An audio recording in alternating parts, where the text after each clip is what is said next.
FM. See you on the lift. Back attack, dude. Hey, yo, homies. Slide down the big hills.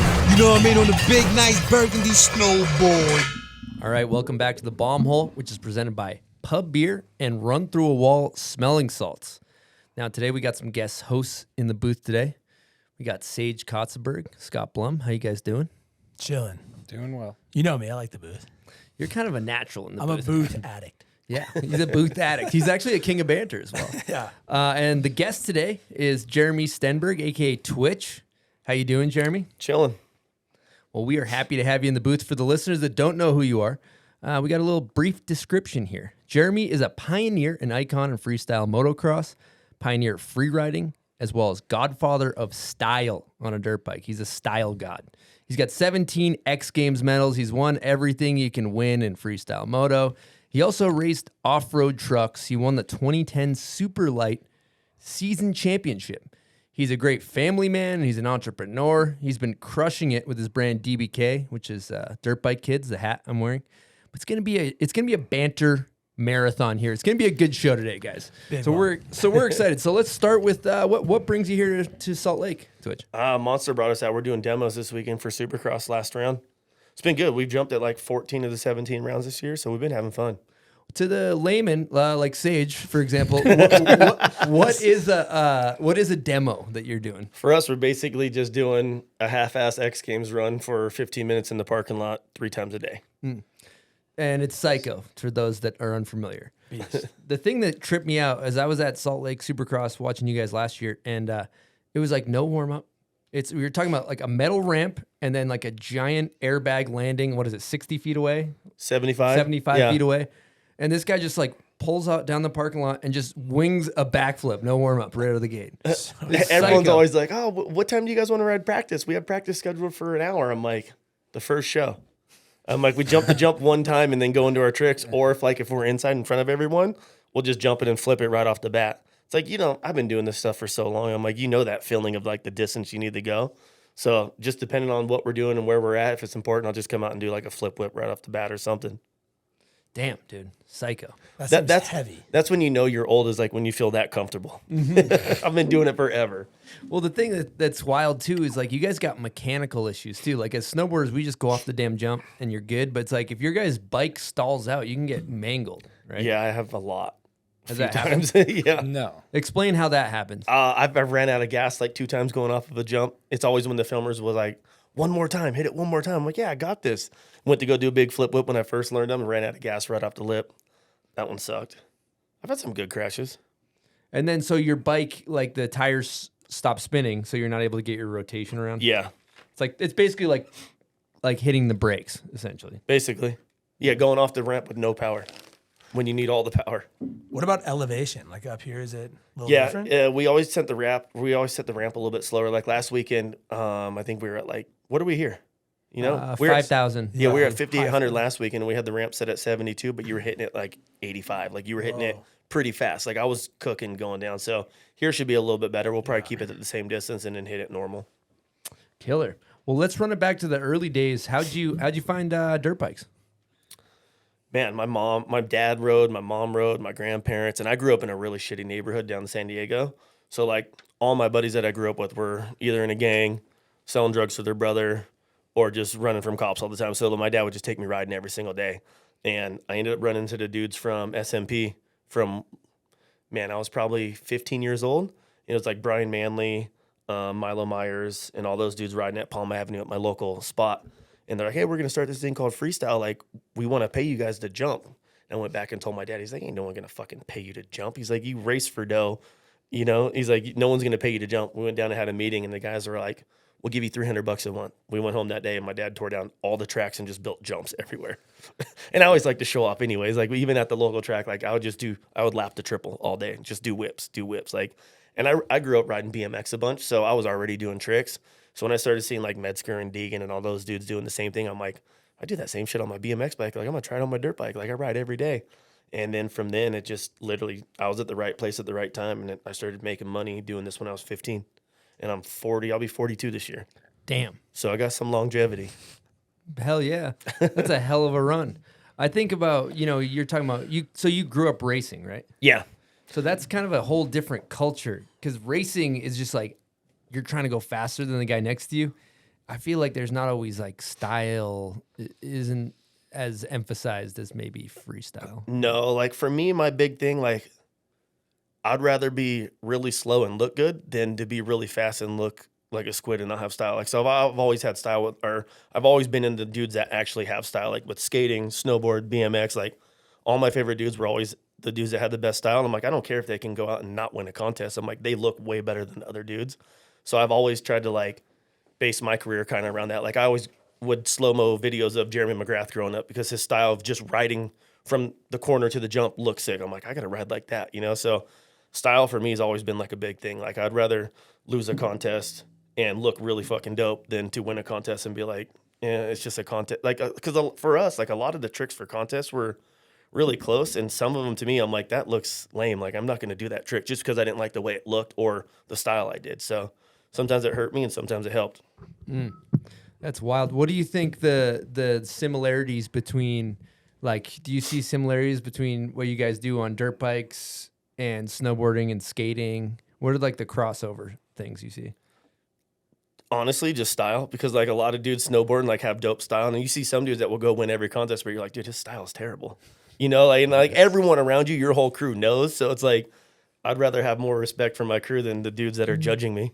Mm-hmm. That transcends sports. Like that's, Yeah. you can always see if someone's got their own stee. Yep. Absolutely. And that's the thing that's cool, especially for moto, dude. You see like it's definitely like kind of when it comes to racing at the track, there's kind of like almost like a tough guy mentality I see sometimes where people are just like kind of like it's all about just being fast and then and it's like and the people hate each other sometimes on the line. It's like, right? That's totally different. Like in snowboarding, I don't think we really have that. That's what's cool about freestyle. Yeah. Like a lot of us, we all back each other. Like there's a couple dudes where you're like, I don't fuck with him. You know what I mean? But like our whole crew is pretty solid. So I heard a story from you growing up about school, basically dropping out of school. I wanted to hear you tell that one. That one was a fun one. I started, like I said, I started making money when I was 15. So this was my freshman year. And then I'd say like the second week of my sophomore year, I got kicked out and I was going to continuation school. I was going to Chaparral out in El Cajon. And when you go to continuation school, it's pretty screwed. It's like you have the Mexicans, the whites, and the blacks. And if like you don't roll with your crew, you don't really have love from anyone. And I was always like, I grew up first in the ghetto, and then I grew up where everyone was white power. So I was like, I'm neither. I'm like the dude in the middle. Like I'm cool with everyone. You know what I mean? So when I was going to continuation school, I'd eat lunch by myself. I'd chill by myself during break. Like I just didn't want to mess with anyone because I just didn't really care. I was there just to get my shit done so I could go ride my bike. And I remember telling my teacher, I'm like, hey, like I'm not going to be here for school Friday. Can I get my work? And they're like, you can't miss school. I'm like, well, I'm going to go make money, And I was like, at the time I was making decent money finally. And I like looked at my teacher. I'm like, I'm making more money than you. And I was like, fuck this. And I just threw my desk and left all my books in my backpack. And I just walked out and I went home and told my dad, I go, hey, I quit school today. He goes, the fuck you mean you quit school? I'm like, I quit. They were telling me I couldn't go make money. I'm like, I'm making good money. This is what I'm going to do for a living. And he's like, huh. Well, I can't really tell you can't quit. But he's like, if you're going to quit, you better be the best at what you do. So that was just always in my head. So every time I rode, I'm like, I have to be the best. Like I have to do really good. So you know how it is being a little kid. Like you don't ever want to let your dad down. So I was just like, okay, if this is what I'm going to do and I'm going full bore. Wow. Respect. And it worked out. Yeah. I can't really complain. 42 still at it. I think you should have hung up the dirt bike and stayed in school personally. I look at some of my buddies that had to go get loans for colleges and stuff like that, and dudes can't even get jobs. And I'm just like, I'm a high school dropout. I've had a great career, and I'm running a multi-million-dollar company, and I had no fucking clue what I was doing when it came to business. It's like the street smarts kicked in, and I was like, okay, well, we have to make a profit, so let's figure this out. That's killer, man. It's been a hell of a journey for you. I kind of want to keep going on the arc of like freestyle because it seemed like when you guys first started, it was like, there's some whips and some, cans and knacks and stuff. But when people started doing the backflips and shit, it seemed like everything started going crazy. Yeah, like in the very beginning, it was gnarly because it was like you would go to a contest and you would learn a new trick in your run. Like you would see someone do something, you're like, I'm going to try that. I can do it, but I'm going to change the style of it and try something a little bit different, And we were learning tricks in our run. But when it came to like backflips, that's kind of like when when everyone started getting pretty serious. Like everyone was like, okay, contests are getting bigger purses, bigger sponsorships. Like there's money to be made. That's when I think it clicked for everyone. And everyone's like, okay, I'm gonna take this shit serious. So it's like when we started doing that, I was like, look, I always wanted to grow up and be like a racer. I wanted to be on a factory team. And so coming to freestyle and not having any of that, I was like, how can I ride better when I'm at these events? And I'm like, I need a mechanic so I don't have to work on my bike. And I want a trainer during the week because I was crashing a lot. And I'm like, if I hit the ground, I want to be able to like ride the next day and not break bones. So I went and got a trainer, went and got a mechanic. And I remember everyone in the beginning like, you need a mechanic, like you need a trainer. We're traveling overseas and we're building bikes and barely getting track time on your practice. I was like, yeah, I don't want to have to think about this shit. I want to just show up and ride my bike and do my job. That's it. And for me, I think that's when I started doing really good. Like I started making pretty good amount of money, and then I grew up with nothing. So everyone around me made money. You know, like if I was going out, all my buddies were going out, and I started partying, doing a bunch of dumb shit, which I feel like every young kid that starts making money does. And my parents could tell me all they want, but they were wrong. Like I was right, you know? So it took me a while to figure that out. How far into your freestyle career did you like flip that switch? I would say I started riding freestyle when I was 15. I would say like around 22, 23 is when I was like, okay, I'm going to take this Fucked serious. off for a little bit. Yeah. And then I had 5-7 years of like ups and downs, doing good, doing okay. And then I remember. Was there anything that like made it click in particular? Well, when I had my daughter when I was 19, my first one. And that kind of was like, oh shit. I'm like, it's not just about me anymore. It's like, I got to take care of someone else now. Yeah. And then 2 years go by, I was doing okay. And then my girlfriend at the time, one day, I remember she was like, my wife now, she was like, you know how many people would die to have your job and do what you do for a living? And that's when I was like, it made me think. I was like, I never thought about it like that before. I would take it for granted because it's what I was good at, and it just came natural, so I didn't have to work for it as much. So I was like, fuck, if I put a little more work into this, I'm like, I could win everything. And that's like when I started working, because at the time I was going to court for my oldest daughter, and I had to quit smoking weed. Like back then, like I smoked weed every time my eyes opened. If I had to wake up at 3 a.m. and go to the bathroom, I was taking a bong hit. Lay back down in bed, take a bong hit. Wake up at 4 or 6 a.m, take a bong hit, go ride. Like everything was a bong hit before I rode.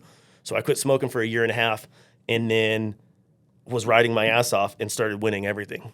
And Feist and Deegan, they would all make fun of me because there was videos like, oh, I get high, I ride better. And you know what I mean? And I did that for the longest time. And so once I started winning, I was like, huh, maybe I'll just smoke weed when I'm done riding at the end of the day, like use it as like my reward for working my ass off all day. And that's like when I started winning everything. But it was still so low key because at the time when militia was around, we were killing it, but we were the scumbags of the sport. No one really wanted to touch us. And then once we started winning everything, they had to fuck with us. They were like, oh, these dudes have a personality. Like these dudes sell products. So it was kind of like a secret. My whole freestyle career of like, I would go meet a new sponsor with my managers, and they're like, oh, are you still smoking weed? I'm like, no, high as fuck in the meeting. You know, like just smoked a joint outside before I walked in, spray cologne all over me, use mouthwash. Like, but that's just, my whole career was about having fun. And that's what I like to have a lot of fun, and I like to ride dirt bikes, and I like to smoke weed. Like, that's just who I am. Fucking love it. Beef. What was Ash saying about? Yeah, I was talking to Ash earlier, and he was saying something when you were first making like some serious dough. You had a little problem with Uncle Sam. Oh yeah,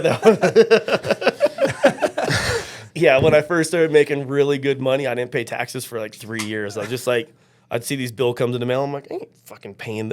What did these dudes do for me? I'm like, screw that. I'm like, yeah, I found out the hard way. I had to deal with all that for at least 10 years, but we're good now. Good now. All right, we got a guest question here from Seth Brisson here. Let me find this thing. Where is it? Old Slice. Here we go. Yep. What's going on, Bombhole? This is Seth. I got a question for old Jeremiah. Out of all the medals and events you've won and the prize money that you've gotten, what's the dumbest thing that you think you've ever bought? Oh my God, there's a lot of dumb things I bought. When I first started making money, I think I bought like 5 BMWs in 1 year. Like it was like when the 750 Li first came out. I bought a white one, and then I was like, or no, I bought a used silver one. I was like, fuck, this thing dope. And like 2 weeks later, a white one came out, so I bought the white one with cream interior. And then like a couple months later, they came out with the convertible one. I was like, oh, I just got a house at the beach. I'm like, I'll buy that for my chick. Then I bought a black one, and then later on that year, I bought a dark gray one, I think. And my black one was my sick one. It was all rimmed up system. I straight to West Coast Customs, do the system, do the biggest wheels so the thing rides like shit. You know what I mean? I like how you went in on 5 in the same, like straight. Not true 2 to the- Beamers, not 3. Let's Dude, blow some Every cash. color. Hood rich. Yeah. Literally, like, and my black one's sitting in the corners with cobwebs on it on jack stands because I took the wheels off of that to put on my white one. And I'm like looking over at this car. I'm like, I'm spending $3,500 a month on this thing, and I don't even drive it. It has cobwebs on it. You know, like I bought some stupid shit. You had the Esco with the pickup with the rims, right? Oh, the Escalade truck. Yeah, I was like, I drive a truck every day. I should have the dopest truck I could get. And then I would beat the shit out of that thing. My buddy's like, why don't you just have a little piece of shit Toyota to go riding? And I'm like, it's not the point. I want the dopest shit I could drive right now. Yeah, was Ash saying something about like one of the first to make $1 million and spend $1 million in freestyle? Make $1 million, spend 1.5 million. Dude, going back to the sponsors, I mean, back then it was like Echo, right? Yeah. Sobe.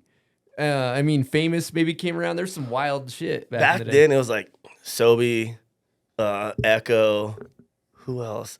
No Fear had their energy drink for a little bit. Yep. I rode for them. We rode for Jägermeister for a while. That was everyone had a Jägermeister machine. I was like, not even 21 yet, I don't think. Like, yeah, there was a lot of sponsors back in the day. It was crazy. So you used to rate. Oh, by the way, you know what I loved? I'm going to derail for a second, but SMP and what is it? Is it LBZ? LBZ. Yep. LBZ. Those brands were the shit. Dude, Did you ever disturbing- ride for them back in the day? I rode for SMP. That was like my first. Yeah, that was oh, my yeah, first that's- paying that's- sponsor. yeah. Yeah, and I'm Stands still for- friends with the owner, Milo Myers, like Brian Manley, like all those dudes. Before or after disturbing the peace? After Disturbing the Peace, I would go home from school every day and watch Disturbing the Peace, Same, Krusty One, dude. like all those videos, and like Disturbing the Peach VHS. yes, Sick. I still have a copy of it. Like I kept like bins of like all those old videos. Question. I've heard SMP. What does it stand for? For me, it was smoke more pot. I don't know. It was what I sex, thought, money, too. power. Like there was a few different ones, yeah. But I think they would change it all the time. Sick. Yeah. Do you guys do with DBK? You ever like look back at 90s stuff, like 90s motos for inspo? Yeah, we're actually getting ready to do like a whole like throwback line right now. But yeah, we always do like, especially like if my chick's designing stuff for chicks, she always like wants it vintage style looking. Like we'll look at old like Damon Bradshaw pictures or like dudes just like on old ass bikes. Like, and we did a couple that were like that and they did really good. That is killer. Okay, let's get into some other stuff here. Watch around this time era.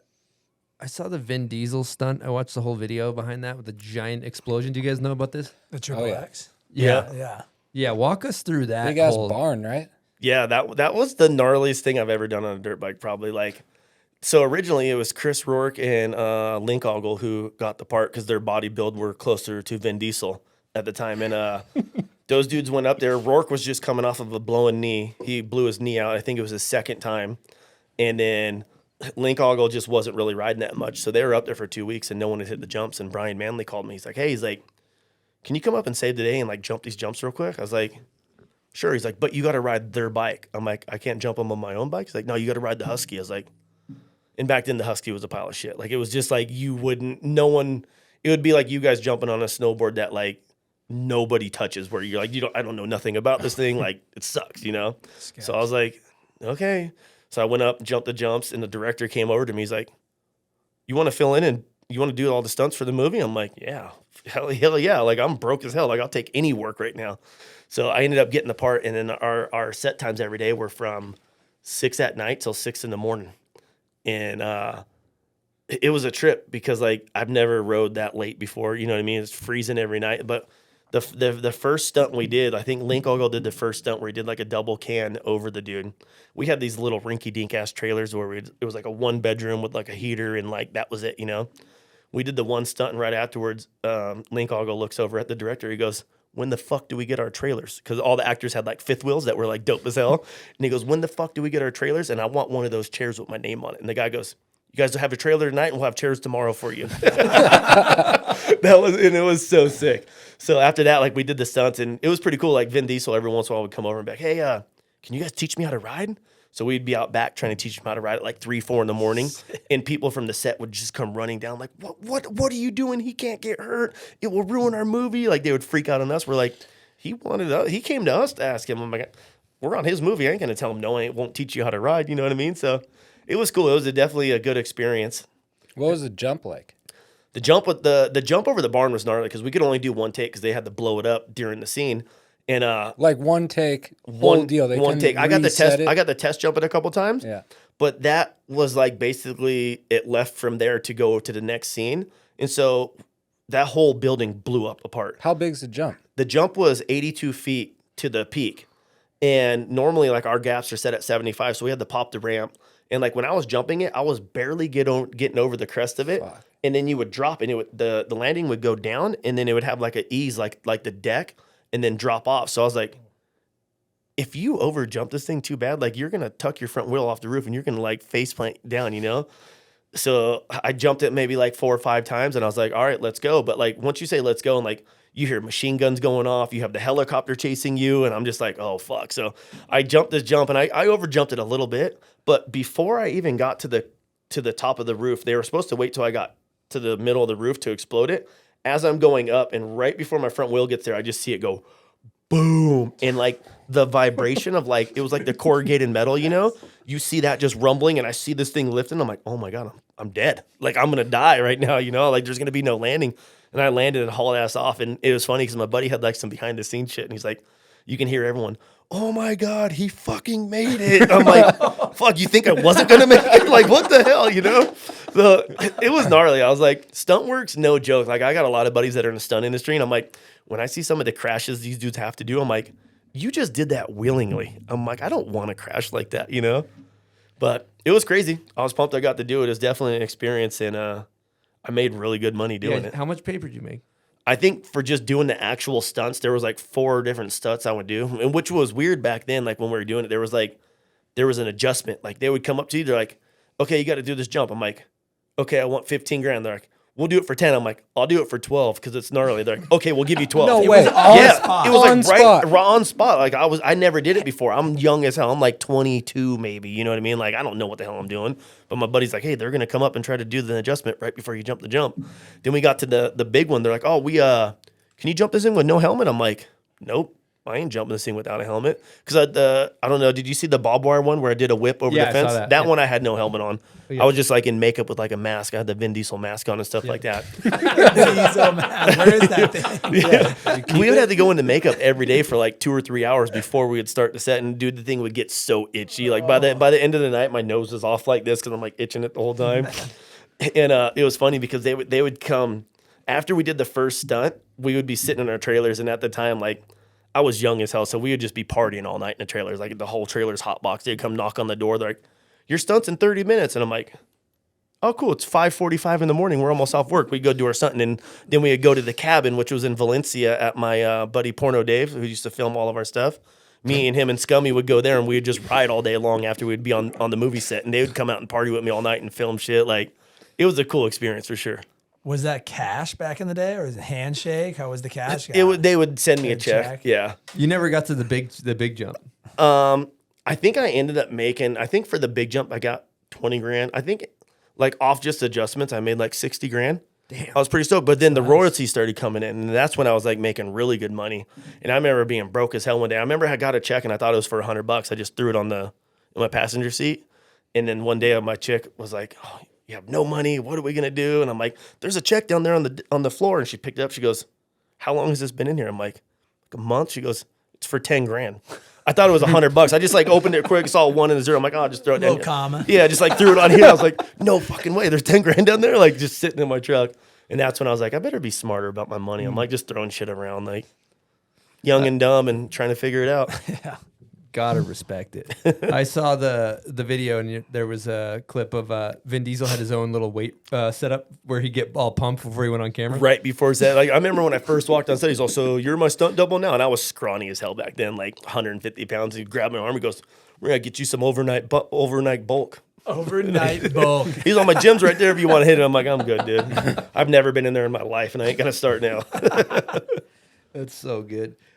Dude, you've been talking about smoking weed the whole, like, you're known for smoking weed. Yeah, You're the weed guy, right? I'm like the Wiz Khalifa of freestyle. Exactly. Ash was claiming you don't inhale. That's what he says. Ash inhales a lot. Yeah. You always see his mouth just full cotton mouth. Yeah, guy, fuck. Oh, yeah. Check this. Yeah. Now, I'm curious. People must just come at you sideways since you're the weed guy. Like, people that want to smoke, like, Oh, yeah. "Yo, Everyone's let's, like, let's toke up. everyone's like, let me smoke with you. I'm like, sure, I don't care. Like, I'll be smoking over here. But like now they like, shit gets weird now. Like some people like come up with weed. You're like, I don't know what the hell's in this dude shit. I'm good. I got my own shit, man. True. Like it's gnarly now. Back then I didn't care. I would smoke anyone. I don't care if it's mold on it. I'll just smoke it. If it's good. I don't care. I'm like, weed's weed to me, you know? Yeah, the moldy kush hits a little different. Yeah. Yeah, Axel was claiming you're not as much of a weed guy as you claim to be. I used to be a lot, but I toned it down. I still smoke every day, but I don't need to be high as a fucking kite to like be high. You know, like I like the functional high. Still got to get shit done. Flow state. I'm an adult, dude. I got 3 kids. Still got a life to live with them. I heard Tyler say, he's like, when I get high, I go high. He does. Axel too. It's a good theory. Well, let's talk about kids, because you, like, what made you switch? Because you're a party guy, and it seems like at a certain point in time, you just started, like, switch to family man mode and started fucking nailing it. I was nailing it to make them kids. Literally, figuratively. I just think kids are rad, and like when I started having kids, like I just look at them and I'm like, damn, that's me right there. Like I made that, you know. And so for me, like I was just like tripping. I'm like, that's cool. That's like that's me running around as like a little girl. You know what I mean? So I don't know. I just think kids are dope. And you got 3 girls. I got 3 girls. It's called karma. But I fucking love it because like when I was younger, I was like, I'm gonna have a little boy. He's gonna ride dirt bikes. I'll dress him. We're gonna hang every day.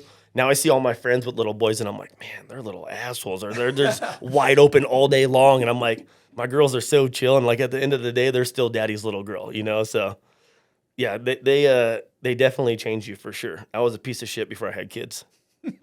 Straight up. All right, we're going to take a quick break and talk to you guys about Bubs Naturals. We're always talking about it here at the Bomb Hole because we hammer all of their products. They recently came out with Bubs Brew. It's their coffee bean, the original blend. It's USDA organic, it's fair trade, and also it's the first ever coffee bean to be Whole30 approved. Another thing we're going to talk about today is Bubs Fountain of Youth Collagen. I actually just discovered that they made flavored collagen. Didn't know that. And I've been hammering the Fountain of Youth Collagen because it's tasty. It's a nice berry flavor. And we all want to relive our glory days out on the battlefield. And if you want to do that, you got to take care of your body. And collagen is huge for, recovery. So you can go out there and pretend you're still 18 years old, even though you can't grab your snowboard. So we recommend Bubs Naturals. If you head on over to their website, bubsnaturals.com, use promo code BOMBHOLE to get 20% off your order. Again, bubsnaturals.com, promo code BOMBHOLE. Get there. All right, Twitch, I want to get into some hard-hitting questions here. Deep dive. All right, we're going to talk about your friends here. Who's got the worst whip out of the crew? The worst whip out of the crew, Taka. Taka has every fucking trick in the book dialed. Like, best style on everything. Cannot fucking whip for his life. That's not good. No. That's not good. Okay, who's got the best whip? Best whip? It varies between Axel, Bierman, and Wanky. Those 3 are always right there. You're not going to put yourself in the hat? No. My whip's old and outdated. It's still fun, but it ain't where they're at. Like, I'll get a couple good ones every once in a while, but not like these fuckers do. What do you think about butt whips? They're all right. Chris has got a mean butt whips today. Mine's a lot of just my head goes to my shoulders and I turn the bar, but the bike's straight. There's a lot of Yeah. You land all squirrely. There's a lot of that. It's more neck and bar. It's neck and it's upper body, bike dead straight is what we're going for. As long as you can get a photographer to make you look good, that's all that counts. Yeah, we have we get Max Mandel out there. He just tilts the angle a little bit, makes me look like him. Max makes all of us look good. By the way, we also have signed prints of Twitch available at bombhole.com. We got a limited run. So, and also thank you, Max, for sending us those photos. They're insane. Sick. Another question I have. All right, out of all the freestyle dudes, free ride? Do you guys want to be called freestyle or free riders? I feel like there's two different ones, like Raha, Axel, Bierman, Cole Denny. Those are the free ride guys. I was freestyle and free ride. So, okay. So, out of all the freestyle / free ride dudes like yourself and women, because Vicky's in there too, Yep. who is the fastest on the track? The fastest, Axel and Bierman. What about Vicky? She's quick. Vicky's quick as hell. Yeah, like if I'm not riding a lot, she'll smoke me. When I'm riding a lot, she's like behind me, and I'm always like, I ain't letting this bitch pass me. I ain't letting just being, you know what I mean? Like I grew up racing with like chicks in my class, and I was always like, my dad was always like, better not let that chick pass you. I'm like, nope. Now, like when Vicky's at the track and she's behind me, I'm like, this bitch ain't passing me right now. Like, but we talk so much shit to Vicky. She's like one of the boys to us, and dude, she's better than half the dudes we ride with. Mm-hmm. She's bad. She has style too. Like. Who can she mop up? She can definitely mop up Wanky, right? Yeah, on the she track? got Swanky, Taco, pretty much everybody else. Like she's bad. Day in the dirt. She, I remember she was like, Wanky was like, "Wow, I was keeping up with you, Vicky," and Vicky had no rear brake. I remember. So. Yeah, she had no brakes.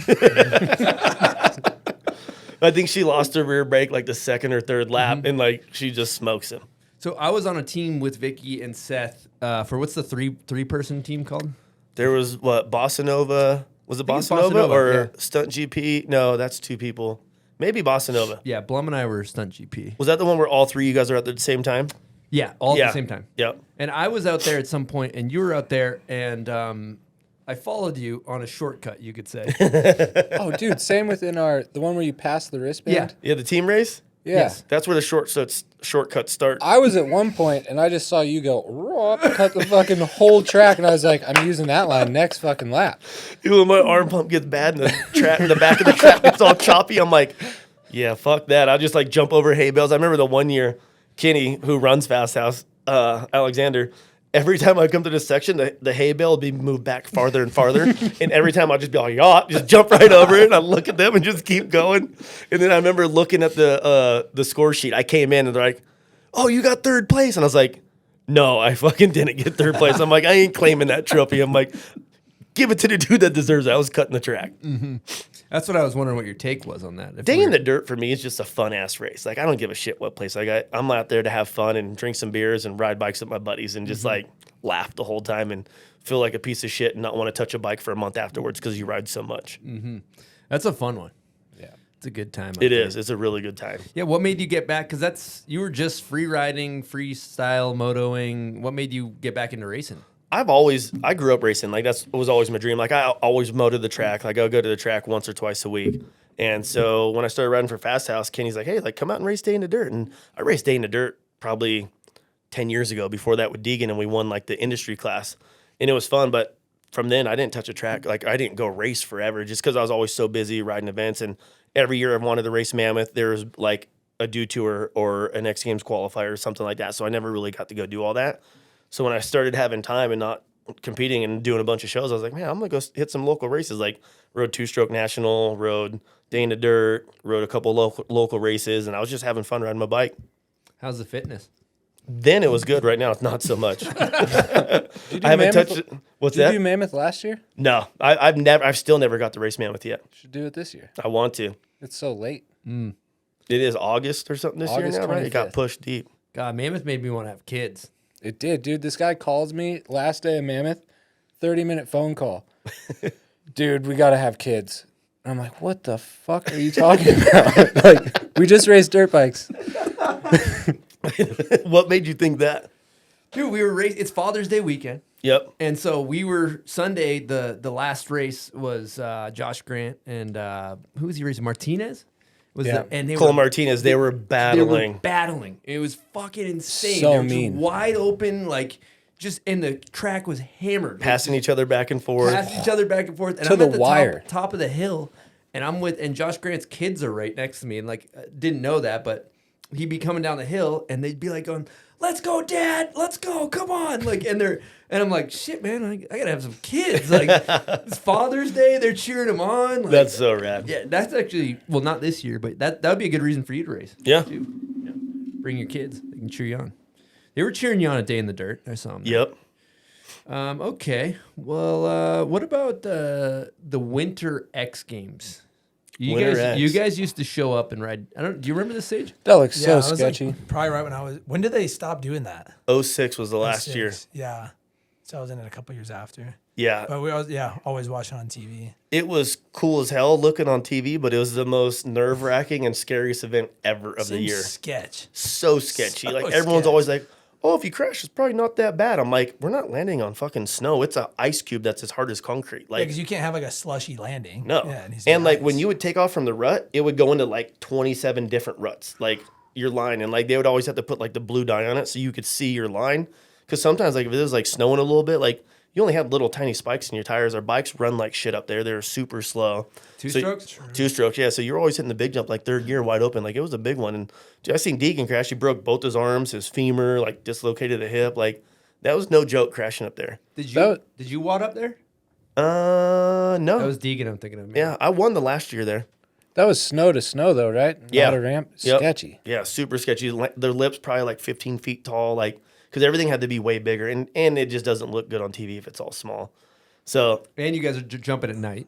yes, or daytime during the snow. Like I remember the last year we went there, they canceled the event, but I was sitting there like I was riding my ass off. I'm like I'm winning. I just got done winning my first gold medal at Summer X Games, best trick, and then 6 months later was Winter X Games. And I was sitting there. I remember riding practice, and we ride the qualifier, and we're supposed to go straight into the finals. And they're like, "Oh, it was barely snowing," and everyone was bitching and complaining. I'm like, "It's fine. Like, let's just ride the fucking event and get it over with." But at the time, I was so confident. I was riding my ass off every day, twice a day. Where I was like, I don't care if it's snowing, raining, tornado. Like, I have my jump, and I'm gonna stick my trick every fucking time I go for it. So I remember they postponed it to the next day, and it was funny because like my buddy Ox at the time, who him and his chick went and did like a sleigh ride with like horses and hot chocolate. So my chick got all, let's see who can be the most romantic. And so she tried to book the same thing, and we ended up at a fucking snowmobile place out in the middle of nowhere on the top of this mountain right before our finals. Like drove off the road, got stuck. It was like the raddest shit ever. It was so much fun.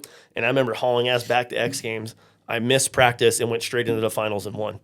And that was the last year they had it.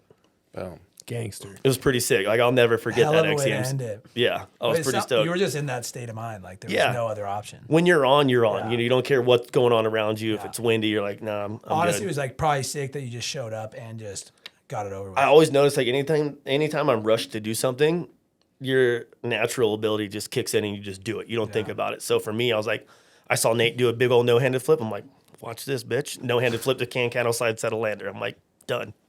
And then won. It's pretty stoked. Flow. Who was your biggest competition? Biggest through that? competition? Like winter and summer.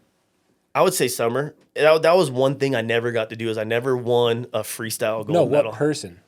What? What person? Who was Who? your biggest like Oh, rival? Pastrana and Nate Adams. Yep.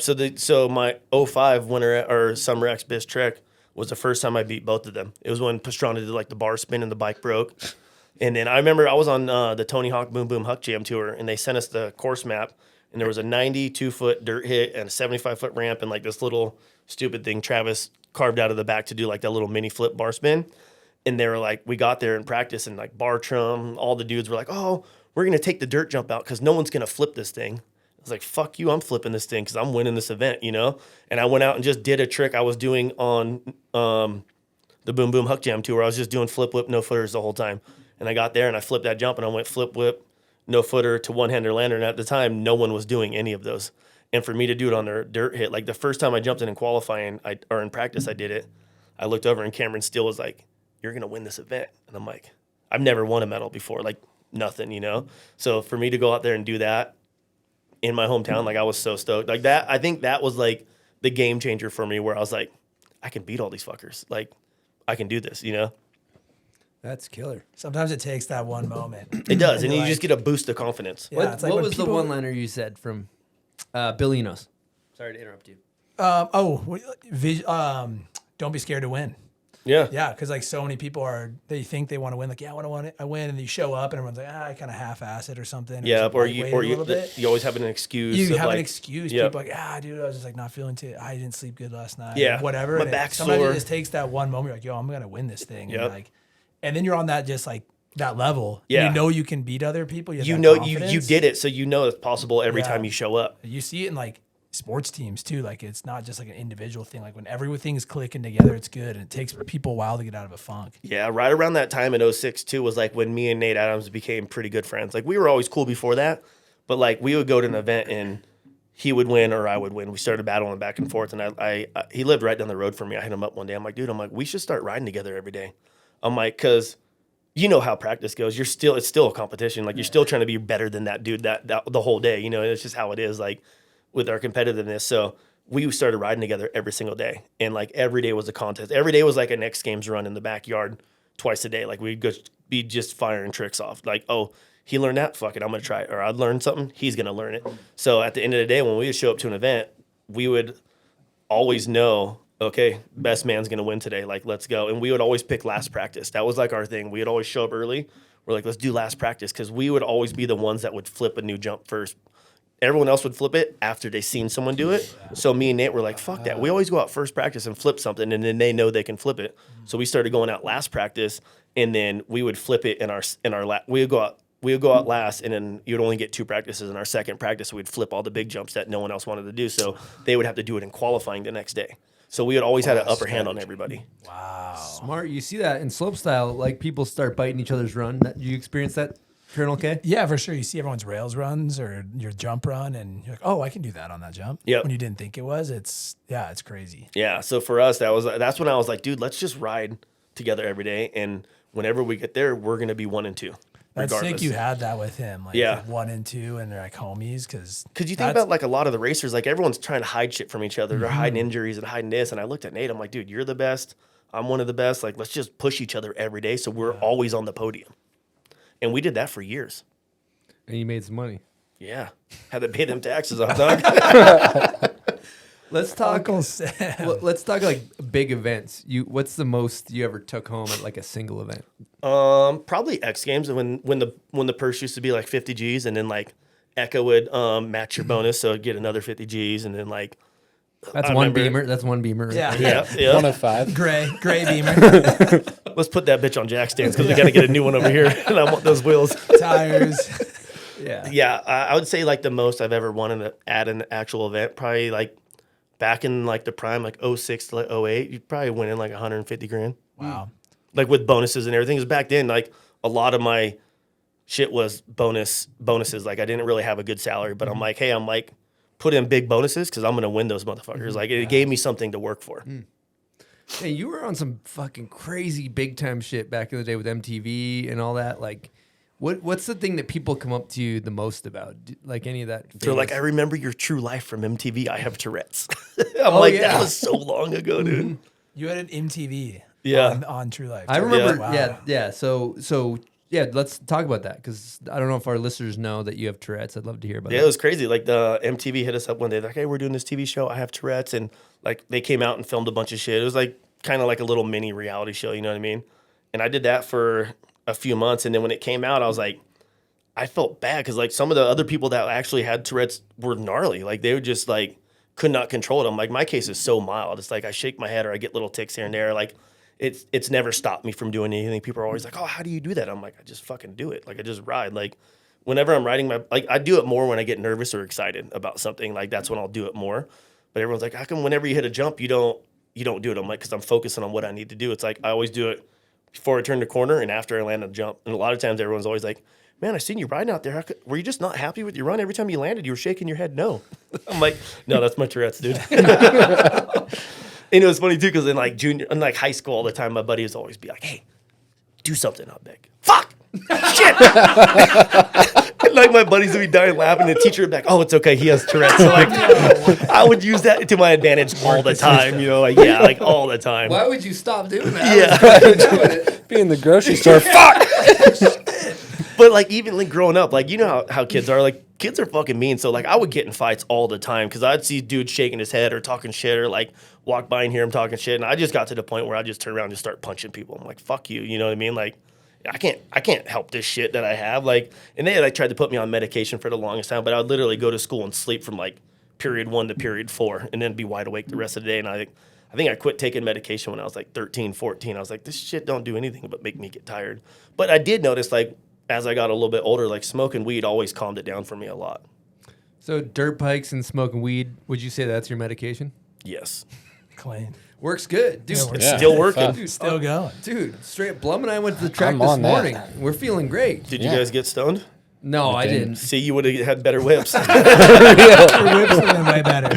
Try that tomorrow. Yeah, I might be curled up under the coffee table if I do that. We'll see what happens in that one. I gotta say, yeah, back in the day, I remember watching. So I grew up with like complex motor ticks too. Yep. And they're like, yeah, same sits. Like people bug out on them, and it's like, yeah, it is what it is. But then I saw you at X Games, and they're like, yeah, Twitch is Tourette's, and I was like, no shit, dude. I was so hyped because I was like, oh, someone else got this that like does something that I like to do. Yep. It was like gave me like motivation. I'm like, oh yeah, this is like That's cool. Like, never gonna like get in your way or stop you or anything. I can't even count like how many messages and letters I got like throughout like my prime of like people being like, hey, thank you so much for showing my kid that like anything's still possible. And like how many kids were like, dude, like my kid was gnarly until I just let him get on his skateboard and skateboard all day, and he'd just like forget he had Tourette's and would have fun. So 100%. it was cool being a part of that, but it was nothing I ever set out to like, hey, let me help you guys. It was just like cool to get messages like that all the time. I'm like, yeah, it's cool, dude. Like, thank you. Yeah, sometimes that's all it takes. Yeah. Totally. And it's like find your groove too. You could maybe you wouldn't have made the best accountant if you got to sit there and like stare at like sit in a chair and like. I'm sitting there. Shit. Let me erase that real quick. then you hop on a dirt bike and it's just like, I'm gonna take this energy and just fucking. It's like 80. I always think ADD is great for like skateboarding and snowboarding and moto. It works out awesome. I think for me growing up too, like a lot of it, like having Tourette's, like in dealing with like shitty kids in my neighborhood, like when I would get on my bike, it was just me. I didn't think about anything else. So for me, that was kind of like my outlet. If I wasn't on my BMX bike, I was on my dirt bike. If I wasn't on any of those, I was skateboarding. You know what I mean? Like I just would just try to pick up activities to do all the time, just to like keep my mind out. Right. Now this is a snowboard podcast. Where are we at with snowboard? Did you snowboard at all back in the day? I used to snowboard a bunch. I used to snowboard a lot. Like whenever we get a lot of snow, me and my buddy Jimmy Hill, you know Jimmy Hill, he would always come down and stay with me, and we would go like 3 days a week. Like No shit. Where? we'd just go up to like Big Bear or Summit. Bear always had like a good park. I always loved jibbing. Like I love rails. Like, and I would snowboard a lot. Like I would hit every rail in the park. But then there was a while where I got hurt. I remember I broke both my wrists and my nose. I was going 270 board slide, 270 off, and when I slid off, I spun quick and I smacked it into the box. And I was like, fuck this. Like, I can't get hurt doing this and not be able to go do my job. And then so I didn't snowboard or do anything for probably like 4 or 5 years. And then after Jeremy Lust passed away, we were all sitting there and I'm like, I'm so scared to go do other things than just ride my dirt bike. And it was making my dirt bike not fun anymore. So I was like, fuck that. I got to start snowboarding again. I got to start riding BMX again. So I started doing everything again and just having fun. And it kind of just like took my mind off the whole Lust thing. Because right after that, I was like, fuck, that could be me. Like, I ride every day with this dude. And, you know, I've seen the guy every day. And then the next weekend, he's not there. So for me, it kind of just made me open up my eyes. I'm like, I got to go have fun and live my life to the fullest. And if I fucking something happens. But at least it happened having fun. Yeah, But now my ankles are fucking toast. I've had a mini ramp at every house I've ever lived in besides the last 2 houses. I can't run out of anything. I can't roll my ankle or it breaks. So I haven't snowboarded or skated in at least 5-6 years. But you've been golfing. Yeah, it's old man sport right there. Tried and true. It's so fun and so hard. I remember Scheckler hit me up to play his tournament. That was how I got into golf. I went and played his tournament and I was horrible. And I was like, I got to figure this shit out for myself. Like I need to do this. And I've been hooked for the last 10 years. Shit's fun. Mental warfare. It's you hit every up and down you possibly can in 18 You holes. go through the ringer. Yeah. You're like, fuck you. I love this. I'm never playing again. I'm throwing clubs. And then I'm fucking, you guys want to play tomorrow? That's golf. Earlier you mentioned how you didn't want to get hurt as a dirt biker riding a snowboard. It's kind of, for some reason, it reminded me of Tyler Beerman a little bit. He gets hurt doing everything. Walking, brushing his teeth, skateboarding, snowboarding, Golfing. mountain biking, golfing, yeah, He's the everything. only person you know get hurt golfing. His flat back was the best one I've ever seen. As soon as he ate shit, I'm like, that's going on every golf meme page right now. We sent my buddy AJ filmed it and we sent it to our buddy Travis from PGA memes and they just put it on everything. Yeah, have you seen that, Julian? We'll have to throw that on the screen. It's really good. Yeah, he's full, just like layout flat fly swatter to his In the back, water. into the like, water. Yeah, it was Minor the concussion. gnarliest I've ever seen. He had concussion protocol on the golf course. We laughed for like 35 minutes straight. Like that happened on 17. That hole was closed. Like you weren't even supposed to play that hole because there was a river, and we were all playing and we were battling back and forth. And my buddies were like, "We're finishing this hole." I'm like, "All right, fuck it, I'll finish it."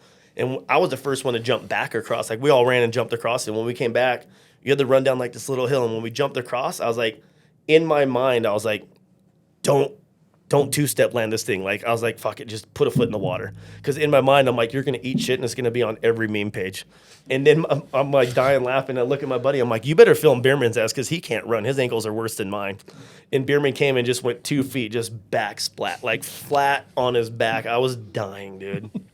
It was a good one. How's the DVK golf merch going? We only make it for the homies. Okay. We haven't sold it yet. Like, we get Limits. so many Smart. messages all the time. We're going to, but it just keeps getting pushed back on the back burner until we have the funds to do it. Runke keeps telling us to make Bombhole golf merch, but I was just wondering, it seems like we'd sell about 3 t-shirts. We make shit that we want to wear when we golf. Like, all my shirts that I have are like collarless ones. I'm not a polo guy. Like, you know, like for the longest time, I would I think they're called like Dickie tops or something. It's like a short, like a business shirt, like a button up. I would just put that under my t-shirt, so it just had a collar hanging out. I'm like, I ain't dressing like that. That's so good. Let's hit a guest question. We got one from. We want to go Axel. Let's go Axel. Axel's got a good one. Here we go. What's going on, Twitch? It's your good buddy Axel. Hey, I got a good question for you. What's your favorite thing to do after a long weekend riding shows? He asked me one time too. He's like, "What do you do when you get home?" I go, "As soon as I get home in my house, I get naked and jump in my bed." Every fucking weekend, every Sunday, the first thing I do when I get home, I just take all my clothes off and jump in my bed and just start watching TV. He'll always send me. He'll be like, "What are you doing right now?" I'll just send him a picture. Laying in bed naked, dog. That's so good. All right, we're going to take a quick break and get into a guest question. The guest question is presented by Oakley. I run the Oakley Line Miner Pros as my goggles, and I have about 5 brain cells left, maybe 4. And so I started wearing a helmet to save those brain cells from being gone. And so I won the Oakley Mod 1 Pro helmet. It's got a little BOA system in the back. Highly recommend it. Also run the Oakley Moto goggles. Air brake, maybe? Yep, You run those too? they're good. Yeah, I love their goggles. They make tear-offs too. Yep, For racing. the good laminate ones where you can put 27 on and still see through them. Exactly. And I get too antsy during the race and just rip off the entire pack right out of the gate. Done that plenty of times. So the guest question is from our good friend Tyler Bierman. Obviously, he sent it in late because It's TB. it's TB. So we're doing it with the phone, old-fashioned style. Here we go. Yo, Bombhole, it's TB here, and I have a question for Jeremy Stenberg, my grandpa, a.k.a. Twitch. Jeremy, how do you stay so relevant in a sport full of groms? And honestly, you've been doing more shows than you ever have. Let's talk about that cheddar bisque. Give the people what they want. Let's hear the cheddar bisque you're making. Much love, boys. Have fun, and can't wait to hear this answer. Good old TB. I think him and Axel for sure are the ones that keep me on my toes. And with being relevant still, it's just literally riding all these shows. And every time I ride with Axel and Bierman, I'm like, I can't let these little bastards outride me every time. Like, I started this shit, so you can't be better than me all the time. So I think for me, that keeps me young. It keeps me like keeps me on my toes for sure, because I'm like, I can't let these little bastards outride me every time I touch my bike. So every once in a while, I got to show them what's up. And It's kind of like PH's approach. Like, I brought you into this shit. yeah, you and I know? can take you out. And I can take you out. Exactly. And the part 2 was about the cheddar bisque. I was wondering how much money you're making for these shows you're doing. A lot. I've been having fun, dude, and like I would be doing this if I didn't get paid, and I ride all the time anyway. So why not go get paid? These companies and people still want to pay me to go ride a dirt bike, and I can still ride pretty damn good. And until that day when it's not fun anymore and these dudes can outride me, I'm gonna keep riding till then. Wow. You know it's a lot when he doesn't tell you how much it is, and he just says a lot. That's good shit. All right, I think it's time for you know what, boys. It's a marquee part of the show, and we call it Name that video part. Oh shit.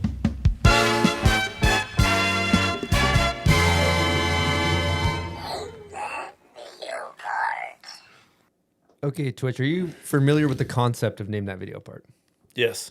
Okay, so we're gonna play not a snowboard video, but it's gonna be tailored to you in the moto world. And if you get it right, you get that prize pack. It's a bunch of bomb hole gear in a duffel bag. You get it regardless. Don't tell him It that. just sounded better. Don't tell him that. All right, let's see your knowledge of this moto world video part. Okay, here we go. For this one.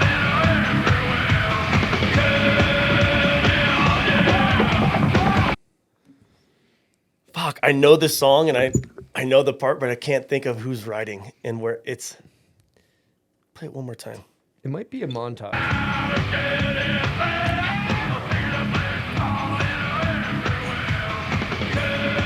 It's from Krusty, right? That's correct. Yes, I know it's from Krusty, but I think it is a montage. I think it's when I want to say it's like one of Enzelo's crashes, maybe. I don't know. Is it Emick? It's a montage. I believe that's Krusty 3. Mm-hmm. Is it a Florida montage? I don't. Was there a Florida montage in that? You picked it. I know I picked it, but I totally forgot what it was. I figured he'd know because I remember it was from a Krusty movie, but I couldn't remember. I was like, I had a bunch of different. I had like a Suzuki clip on one side. I had like jumping over water on one. I had like an Enzelo crash. Like They all but had I don't that remember same what it was. Yeah, White zombie. I mean, it was all one big blur of Krusty. It is. Definitely Krusty. So Vicky said that Krusty was too easy. So we have a bonus one for you. This is a non-Krusty video. We'll see how you do with this one.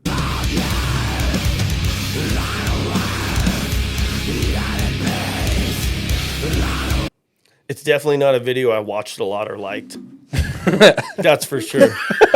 What was it?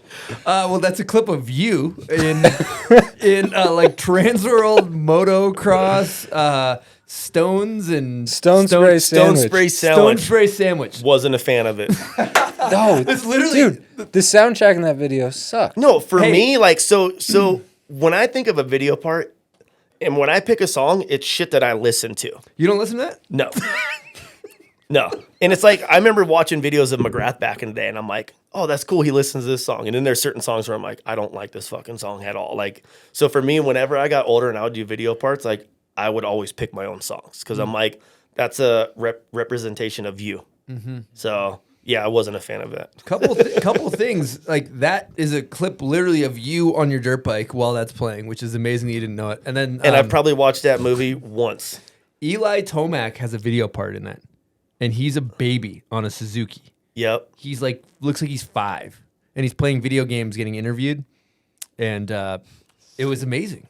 I like the Tomac part, given the circumstances of his, kind of heartbreaking season this year. That sucks, dude. Don't even want to talk I about was it. so gutted for him. Brutal. Okay, good stuff. This one's for the listeners. This is a snowboard video part, so this one's not for you, Jeremy. And if you guys know the video part, comment on the photo of Twitch when this episode comes out, and that's where we pick our winner on Instagram. Okay, here we go.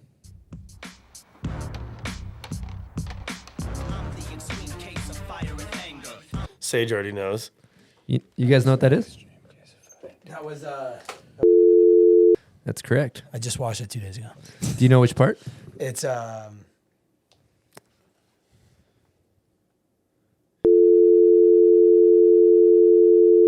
How old's that video part?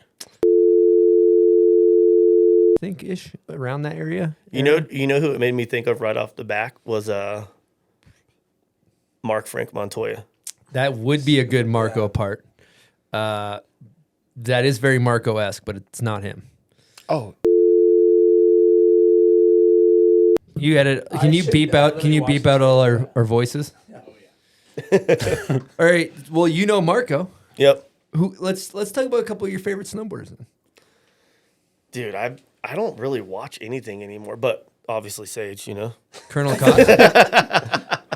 I just like his really fast shades he has all the time.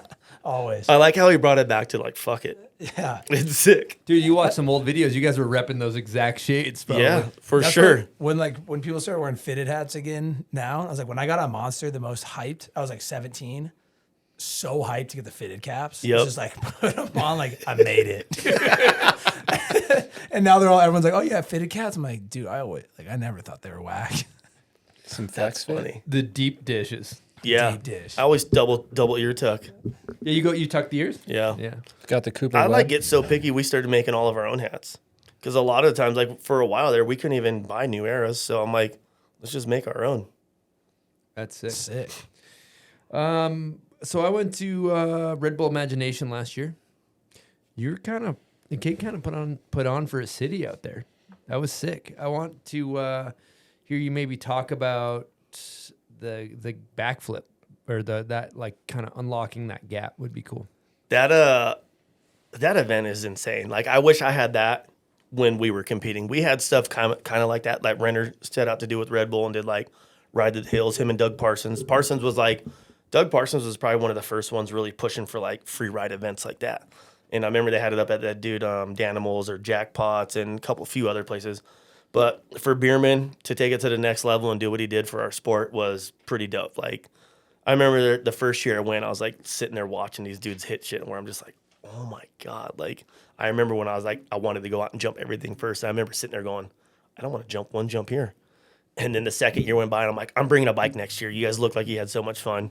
Second year came, didn't bring a bike. Third year came, Bierman's like, hey, you better bring a fucking bike this year.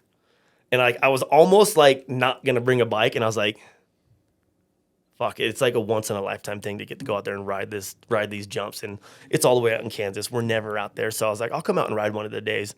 I came out on the road the first day I was there, and I remember walking up, getting nervous. Like right when I pulled into the property, I saw the first jump, and I'm like, fuck. I'm going to ride today with these dudes. But at the time I was riding, we just got done doing Supercross last year. So we rode all 17 rounds. We were doing a bunch of different shows everywhere else.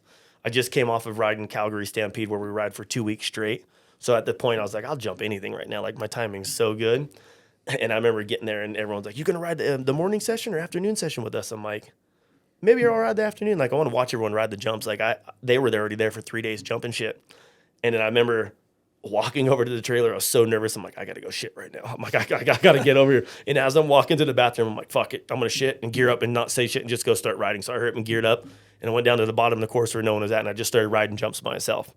And then all the dudes came over. They're like, dude, we haven't even jumped 3 of these jumps yet. I'm like, what? I'm like, no fucking way. So I was like tripping that I jumped some shit that they didn't jump yet. And then my whole goal going there was like, I want to make these dudes flip something that they wouldn't have flipped if I wasn't here. So I just started looking. I'm like, what can I flip? I'm like, okay, I'm flipping this. I'm flipping that. And I just started flipping shit right off the bat. And it was so much fun. Like I didn't even like, after I hit the first jump, like my nerves just went away and I just started clicking jumps off. And then like Axel and Bierman came over and Vicky and we just started riding everything. And it was probably the most fun I've had on the dirt bike in 10 years. Like since like do tour events, like where we had dope courses or like LG Action Sports, like actually having big dirt jumps. So for me to go out there and do all that and have fun with those dudes and know I still have it when I want it is pretty fucking cool. 41 years old. Yeah. At the time. Mm-hmm. That's sick. Dude, Tyler was just talking about how that was one of the most like inspirational things for him as a person that looks up to you to still be able to lock in and then backflip the course to course. When The big gap? The big gap. 140. That thing Yeah. was third gear wide open, like 140, 150 feet. Like, and that's when I was like, I'm going to flip this fucking thing right now. And then right when I was doing it, the Julian kid flipped it right in front of me. I was like, motherfucker. So I just heard him jump the jump and flipped it right behind him. And then I didn't even know Axel was sitting on the hill behind me. And after I flipped it, he's like, I ain't going to let grandpa talk shit to me. So he flipped it right behind me. He came over the hill all pumped. I thought he was pumping me up. Like, oh, fuck yeah, you did it. And he looked, he was like, that thing was sketchy to flip. I'm like, you flipped it? He's like, yeah. I'm like, you motherfucker. I'm like, hell yeah. I'm like, there's one of my goals clicked off. Like my goal going there was, I wanted to jump the tree jump because the tree jump looked gnarly. Like you can't test jump it. Like Tree jump looked gnarly. you just see branches and it's windy as hell. And I was like, okay, so my goal going there was like, I want to jump the tree jump. I want to flip something that no one's flipped yet and make these dudes flip it. And then I want to flip something in third gear. And that was that big jump over from course to course third gear. So I was stoked.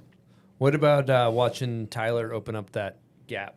Dude, like I knew something was up.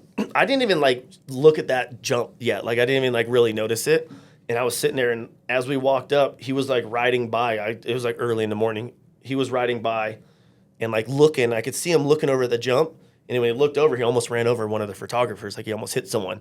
And I seen him just like he looked at me, and he's just like had this death stare in his face where he's like, he like looked so pissed. I'm like, what the fuck's wrong with this dude today? And then he fucking turned and took a test jump. I'm like, oh, he's focusing on this right now. So I like. Everyone's sitting up there by the lip. I'm like, I'm going to go by the landing in case he eats shit. I'm like, this thing's gnarly. Like, it was like, I want to say it was like 165 or 175 peak to peak. And like the landing went down, and it kind of like pyramided like around. It was almost like a little pyramid like around that whole little tabletop, you know? And I'm sitting down at the bottom like where you are, and the lip's way up here. And I see him just come third gear wide open. Like he took a couple runs, and then like when he turned the corner, I looked, I'm like, you can just tell by his body language. I'm like, he's going right now. And I looked over, I'm like, get your camera ready. And he just came third gear wide open as fast as he could. And I just like looked up, and I'm sitting down at the bottom of the course. So it was kind of like a step down a little bit to where I was. And I'm like watching him. He tried to drift left to make it a little safer. Cause like a lot of times for a moto, like if we're trying to like test jump something, we'll jump it off to the side where the landing's a little smaller or a little mellower instead of going all the way over in case you come up short. Like if you come up short on like the top versus like down here, it's not going to be as bad. And I just seen his bike just start going more left. I'm like, oh, fuck, he's missing the landing. And then when he landed, his arm, I thought his arm blew off and he smacked his face on the thing, but his arm just went all the way down and he smacked his face on the handlebars.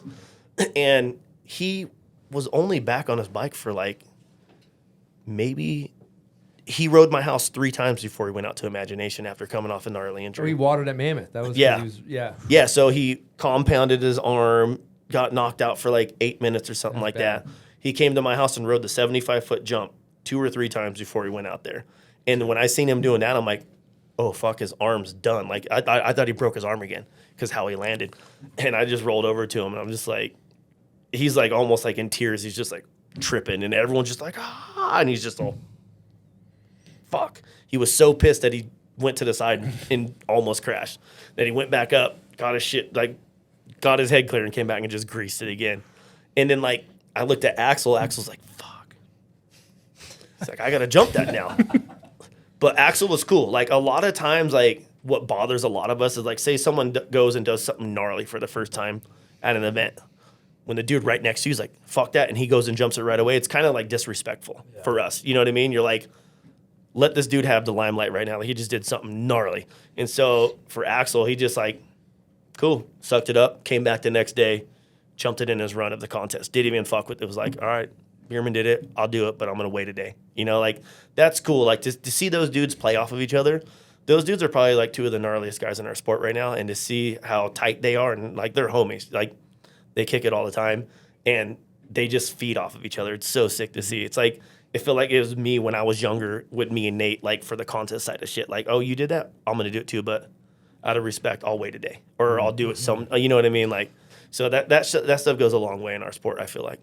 Yeah, that clip did its rounds. Gnarly. And then Axel jumped it the next day and did a trick the first time. I'm like, what the fuck? Like, I'm So sitting in the thing tripping. I'm like, Beavis and Butthead. yeah, totally. Dude, Beavis and Butthead.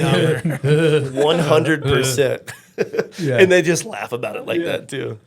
And then we had Tyler on the show. We asked him, like, how do you hit that big shit? He's like, don't think, just go. Yep. We talk about hollow head. You just want to have hollow head. hollow You want head. lights on, nobody's home. And it was funny too. He was so in tune with himself and his bike when we got there. Axel, like, all the jumps were different, all the jumps were new, and he jumped everything before everybody else first. And then we look over and we see Vicky jumping jumps that those dudes didn't hit. We're like, what the fuck? She's killing it right now. You know, like, it's just cool. Like, the whole group of dudes that you see at Imagination, it's just like a fun group of people, and everyone's just off doing their own thing. It's pretty cool. Yeah, for the listeners, I think it's cool to provide maybe a little context where this event is, if snowboarding's terms, it's like Holy Bowly on steroids with all kinds of transitions, all kinds of quarter pipes, all kinds of stuff. And it's all non-linear. It's not like a straight line. There's all kinds of transfers and It's like a Holy Bully Super Park. Yeah, I would say Holy like Bully Super Yeah. Park. Yeah. with a little bit of natural selection field in there, like the best of the best. Yeah. Elite. It's an elite field. Like, you can unlock gaps. Yeah. Exactly. Yeah. And they're doing it in their runs and stuff like that. Like, you see people eyeing stuff up. Like, there's some sketchy stuff there. Yeah. And, like, it's cool that it's happened the last 3 years and no one's really gotten. I've seen some gnarly crashes there, but no one's really gotten broke off too bad. So it's cool. Yeah, It's still gnarly, but it's still safe. You know. Yeah, the riding level there is just like. That's what I say. Through I the think roof. you have riders there, like they know what they're doing. No one there should not be there, you know. And it's crazy too. Like a lot of guys will get pissed off, like Beerman, why didn't you invite me? It's like, dude, it's a Red Bull event. Like he can only have so many Monster Claws there and so many Rockstar helmets, you know. Like, and people kind of get pissed at him because they're not invited. But he's like, I don't want people to come to my event that aren't there to have fun and be a part of this. You know what I mean? Like it's not like a huge paying event. It's more of like bragging rights with your boys and just like the whole trip. Like it's our buddy Adam LaRoche, who's an ex-baseball player, badass dude. Like it's his property. Like it's just the whole vibe. Like you wake up in the morning, he has all his buddies there from like SIG. Like, hey, you guys want to go shoot guns today? We'll go out and shoot 25 different guns. And there's like we go like there's just so much stuff to do there. He has this big ass ranch out in Kansas, and it's just the whole vibe of the event is so rad.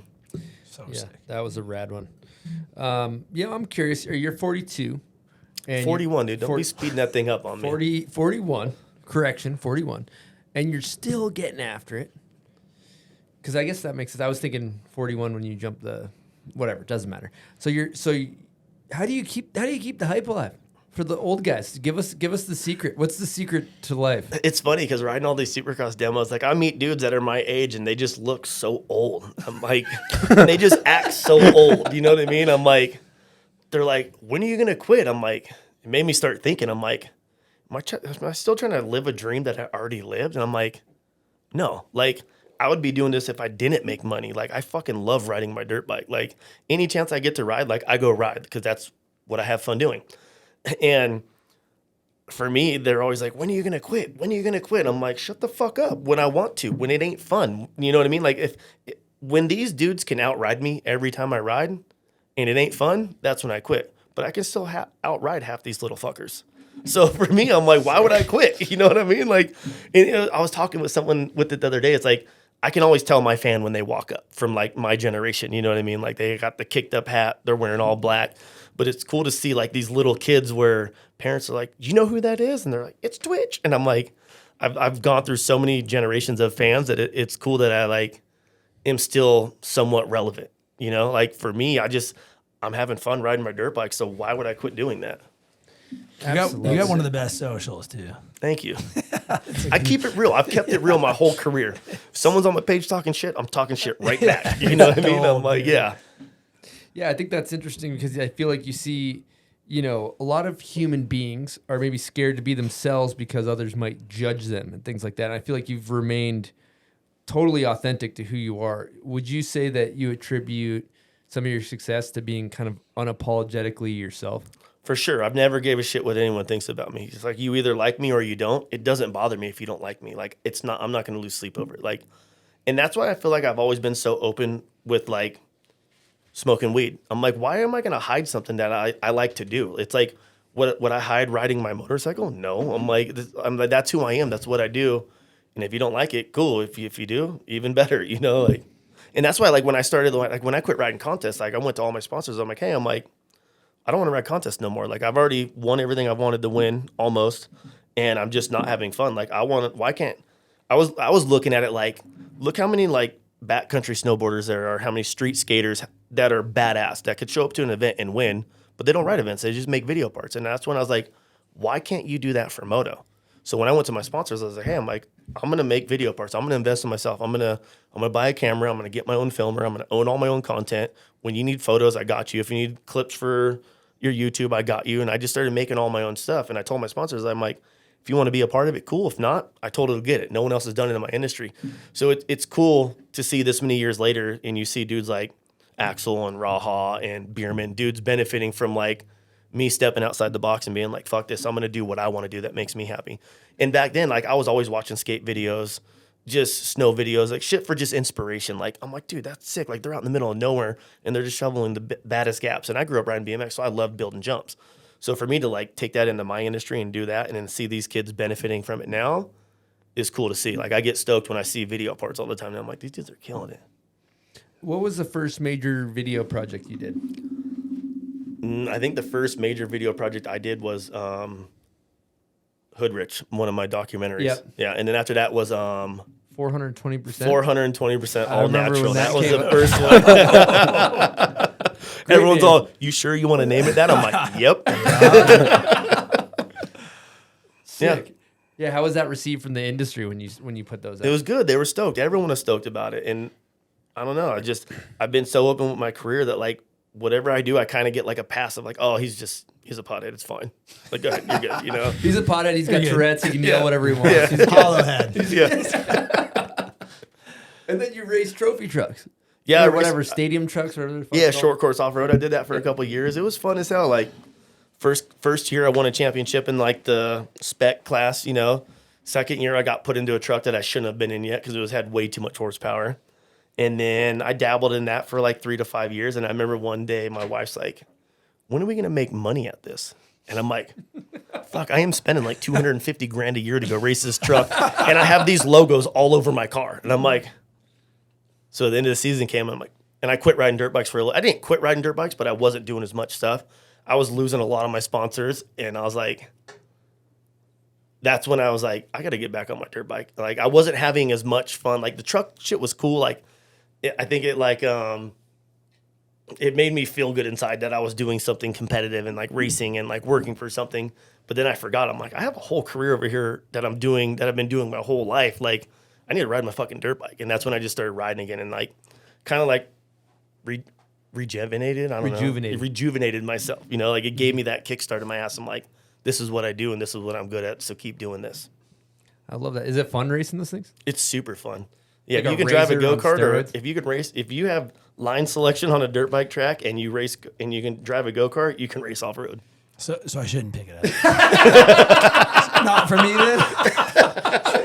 So Sage, you're gonna want to steer clear of that. Let's look at this from a civilian moto point of view. Shouldn't get in one. Dude, I remember, I don't think it was like the national that they used to do outdoors in Utah, but I ended up racing go-karts with you at that weird West. Oh my God, that was so They're fun. fast as shit. Miller Motorsports Park. Yes. And I remember you were behind me, and within like 2 corners, you were fucking gone. We were jumping through the rocks. Like we were doing all kinds of stuff. We all got kicked out of there a couple of times, but that place is so fun. Yeah, it's good times. I don't know. I wonder if those go-karts are still going. They were incredible. They probably suck now. You know, Blum and I raced recently. Fuck off. Blum, do you remember what happened when we raced go-karts? Fucking only time you'll ever beat me. You know what I did? Tell him what I did. Oh, he went and bought the trophies just so he could give me the fucking, yeah.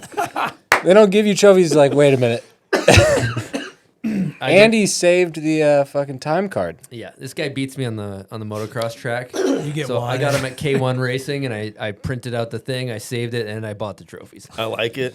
You know, that's what you got to do. What you got to do. A win's Respect. A win's a win. Win's a win. You gotta get in the win's a head. win. Yep. And again, Sage, you're gonna want to steer clear of the. Absolutely steer clear of. Let me know if you take it up. I'll for sure come watch. Oh, good shit. All right. Good stuff. Where do we want to go from here? Oh, I got a guest question from PH. Oh God. If you guys are unfamiliar with PH, he's a living legend. If you don't know, he loves to brag about how good his kid is. He's the best. He is a fan of Axel. Okay, here we go. Jeremy Stenberg, how you doing there, buddy? It's Philip Hodges. Listen, we got into this sport to go race, and we were good at it. And then Axel saw you doing all this jumping on dirt to dirt, and we loved it. Axel, Dad, I want to go jump. So we learned how to jump going dirt to dirt because you said that's the way to go. And we noticed some people were jumping in the foam pits and on airbags, and you told me for the last 10 years that was for pussies. And I'm wondering now, we go to do these demos at the Supercross, and we're using airbags. And you told me you would never, ever jump into an airbag. But now you won't jump unless it's an airbag. And I'm wondering why you changed your mind on us after telling us dirt to dirt's for the badass and airbags are for pussies. Why are you just jumping airbags now? I want to know. So good. I talk shit on the bags and all that stuff for years because everyone's like, oh, they're doing, like, I remember at a contest, they were using an airbag for a landing and like a resi mat. And I'm like, what the fuck? I never got to learn it or do a trick at a contest to a water bed or a fucking air mattress. You know what I mean? I'm like, I had to like water bed. I'm like, Waterbed training. It's the same shit. if you're in eating snowboarding. shit, like they were showing same, up. for sure. I went to X Games and they had a airbag landing on the landing for practice day, so dudes could do double flips and shit like that. I'm like, I feel old as fuck right now. In my day, they fluffed up the landing and made it a little softer for you, but it was still only that much fluff. And it's like, if you ate shit, you're getting broke off. So I talk shit on airbags forever. I'm like, those are for pussies. I ain't jumping that shit. And then my buddy Keith Sayers, who does all the demos for Monster, and like every time we jump, we're on Sayers' is set up, whether East Coast, West Coast, Canada, wherever we're at. And he worked with Bag Jump and developed the bag that we ride now, which is amazing. It added 5 more years to my career. Like riding ramp to ramp mobiles in parking lots is sketchy as hell. Like so sketchy. Like you barely overjump, you barely case. Like your room for error is really tiny. But when it comes to the airbag, it's so much safer. And I talked shit to Keith for like a year and a half. He's like, come ride this show. He'd always try to hire me. And I'm like, I ain't fucking riding that thing. Like I was just stubborn, you know?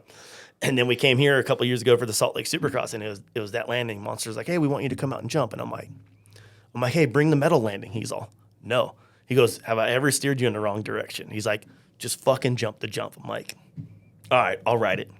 I literally jumped it one time, landed. I'm like, oh my God. I was like, this just added 5 years to my career easily. Like it was so much easier to ride. Like when it gets windy, you don't care. The landing's wider than normal. It's 14 feet tall. Like I seen Bilko slip out on a knack flip, eat shit gnarly, and get back up and jump the jump 20 seconds later. How much squish has that thing got? You probably sink in about 3 to 4 feet. Not bad. Not bad. Like there's What happens when you land like a little bit sideways, a little bit off on sucks the you whip? straight perfect. Oh, no way. The only thing that's sketchy is if you land off to the sides. So do they do it? Is it more for safety, or is it because it's easier to like pop up and travel with?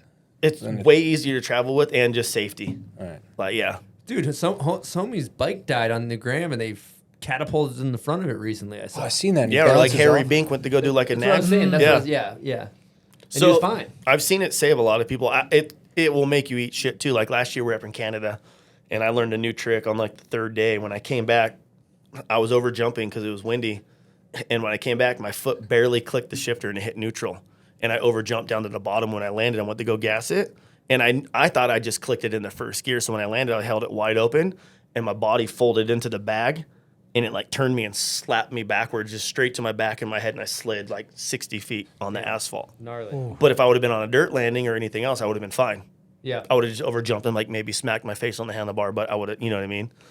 And so you can get messed up on them, but it's way safer for what we do. Like normally when we get windy on like on a mobile, the mobiles weren't that wide.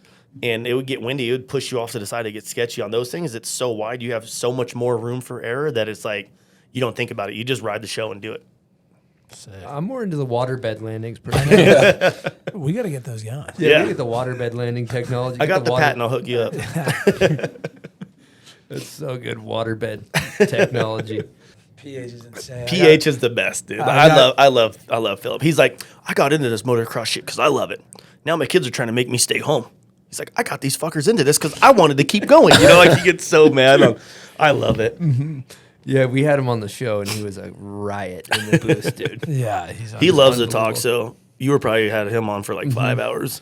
Yeah, he was really proud of his cell phone, the Android S22. It was all jacked up on the S22. We're like, bro, yeah, your videos look cool on your phone, but you can't send them to us. You're like, what the fuck? Film on ours so we have clips. Yeah, he's like, yo, I got a clip of you. You're like, dude, Yo, cool. on Download the it, drone. format it, and then email it to me. That's sick. Well, we haven't talked about DBK yet, so maybe we go DBK. Like, what's going on for the listeners? What's DBK all about? DBK is Dirt Bike Kids. My buddy Daniel Sani. Should I give him an air horn? Yes. He was one of the first dudes he would always be like, Dirt Bike Kids. Remember that Dirt Bike Kid movie back in the day? But he would always sign Dirt Bike Kids on everything, and we would always be like, oh, we're Dirt Bike Kids.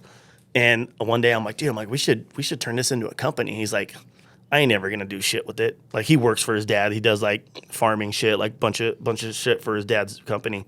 And I was like, let's turn this into a company. And he's like, I ain't gonna do shit with it. He's like, do whatever the fuck you want. I was like, all right, let's do it. Like we were always like, we're Dirt Bike Kids, you know, like. And so for me, I started it, I want to say in about 2011 or 2012 originally. And I was competing a lot. So I didn't really have a lot of time to do it. I was doing it out of my garage. We made some hats and some t-shirts and shit like that. And I think we did like $100,000 the first year, just off and on, like wasn't taking it too serious. I was still riding for, I want to say militia at the time maybe, or like right around the time where I quit riding for them. And then this company Hostility hit me up to start riding for them right when my Famous deal was up. Or actually, Famous licensed it from me on like my third or fourth year because they didn't want to pay me as much money as they were paying me. And I was like, I'm like, so these dudes are going to license it from me. They're going to pay me and help me build my brand. I'm like, it's a no-brainer. So 3 months into my deal, DBK gets shelved. And they just put it on the back burner and they don't do shit with it. And then halfway through the year, I start getting checks that aren't the full amount. And then my deal ends with them. And I'm like, killer, I rode it for these dudes for 3 or 4 years. And now you have all my fans buying your shit. Now I got to go figure out again what I'm going to do. And I contemplated, like, maybe I just do DBK. But I'm like, I got a mortgage. I got all this shit I got to pay. The dude from Hostility hit me up like 4 times. And every time he'd hit me up, he'd be like, hey, I want you to ride for Hostility. He's like, give me a number. I'm like, I don't think it's the right fit, dude. He'd throw an offer. I'm like, nah, I'm good. And then after a while, he was finally like, he's like, just give me a fucking number of what you want. And I just threw a stupid number. I'm like, $300,000. He's like, cool. I'm like, huh? Really? I'm like, okay. So fucking, I went down, met with them, signed the deal. First year was solid. Next year, halfway through the year, it kind of got a little shady. We're like, oh, the drop didn't do that good. I can't pay you your full salary, but I'll make up for it next month. And that went by for like another 6 months where I'm like, bro, you owe me a couple $100,000 right now. Like, what the fuck? So that's when I was like, fuck it. He ain't paying me. I'm overbuilding brands for other company. I'm like, I'm just going to do my own shit. And if it works, it works. I figured if I took half the effort that I put into being an athlete and riding dirt bikes my whole life, if I put half of that into trying to learn business, I can't fail. So at that time, I was like, fuck it. We did a pre-order. Our pre-order did like 500 orders. I want to say it was probably like around $50,000 or something like that. And that was basically how we started DBK again. It was me, well, my buddy Tim Millhouse he was like my main dude at Famous. And as soon as I left Famous for the next 2 years, every fucking message I would get from him, let's do DBK. Let's do DBK. I used to see your numbers in Tilly's. Like, let's do DBK. And I was like, I would get to the point where I didn't even want to answer his calls because I knew he was going to be like, I'd be like, what's up? He'd go, let's start DBK. And I'm like, fuck, I'm tired of hearing this. You know what I mean? And so I wouldn't take his calls. And then one day I called him. I go, hey, let's do DBK. And his phone just got silent. He's like, are you fucking serious? I'm like, yeah. I'm like, cruise down. Let's figure this shit out right now. So it was me and my wife, and then my buddy Tim Millhouse and my brother-in-law John Sanders are the owners of DBK. And we just started going from there. We did our pre-order. That's because we didn't have the money. We had the money to start it, but we didn't want to use our own money. We're like, let's do a pre-order and we'll see what sizes are selling good. Like, so we would know what quantities to order because we didn't want to order a bunch of shit and have like too many smalls and too many triple X's. So we basically we based our business model off of like, okay, we need this many. So if we're doing 60 smalls, let's do 120 so we have them when we're not selling out all the time. And then from then on, we just would try to, I wouldn't say train our customer, but we almost trained our customer to be like, these dudes drop something every Friday, and if you don't get it, you're not getting it. Like we're not remaking shit, you know? So we did that for the first year and a half. So every Friday we did a drop. And weren't you doing it out of your, it looked like your living room or like your dining room? I was doing it out of it started in my formal living room, and then it went to my formal dining room. And then Overstock would go to my other 2-car garage. And then it started going down the hallway to my master. And then your wife's just like, get the fuck out of here. And I wanted the warehouse from like the first day we did our pre-orders. Cause I'm like, I want to hang out like this to go chill with my buddies and like smoke weed and design shit, you know, like just let me get out of the house. So we did it out of my house for about 9 months. And then finally my wife came home. She goes, our fucking house reeks like cardboard. Like we got to get a shop. And it was like, when it was at our house, you never got away from working. Like we would go out to dinner, have a couple drinks, come home, look at Shopify and be like, fuck, let's get some orders done. And we'd work till midnight, 1 a.m, wake up in the morning, do some more orders. Like you just never got away from it. So for me, like when we got a warehouse, I'm like, okay, what's our goal when we go to the shop? We got to get this done, and get this many packages out. So it kind of gave me like let's figure this out, and we're gonna do it here now. And for me, it was cool to figure that out. I never ran a business before. Like I can't read. Like my math sucks. Like I know just enough to get me by. You know what I mean? But I'm like, if I take half the effort I put into doing this, I can fucking figure this out for sure.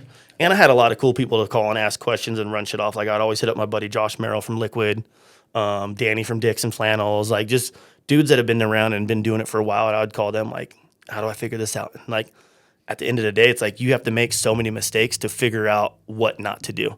And it's hard to teach that until you do it yourself. So it's like there's sometimes like we put in an order and the samples were really great, but then when we got the product, it fucking sucked. And we're like, what are we gonna do with this? We're like, let's give it away. Like we made a bunch of underwear one year, and this company from trying to hit us up, sent us the tech back, sent us all this shit. We made it. I posted a photo of it, and I got a message from Ethica. They're like, we're gonna sue you. If you sell this, like we're suing you. Because it was their cut and sell, which we didn't know. We're just like, let's make our own underwear. You know what I mean? Wow. And then so we're like, all right, fuck it. We're going to give it away. So we put, every order over $50 gets a free pair of underwear. We had dudes putting in 10 orders to get 10 pairs of underwear. So we made so much more money off of doing the $50 order and giving away the free underwear. So for us, we were like, fuck, we're on to something here. So we would just start, my wife would be like, okay, this holiday's coming up. Let's buy these products and we'll just do a giveaway with them on the website, because everyone will buy something if they think they're going to get something for free.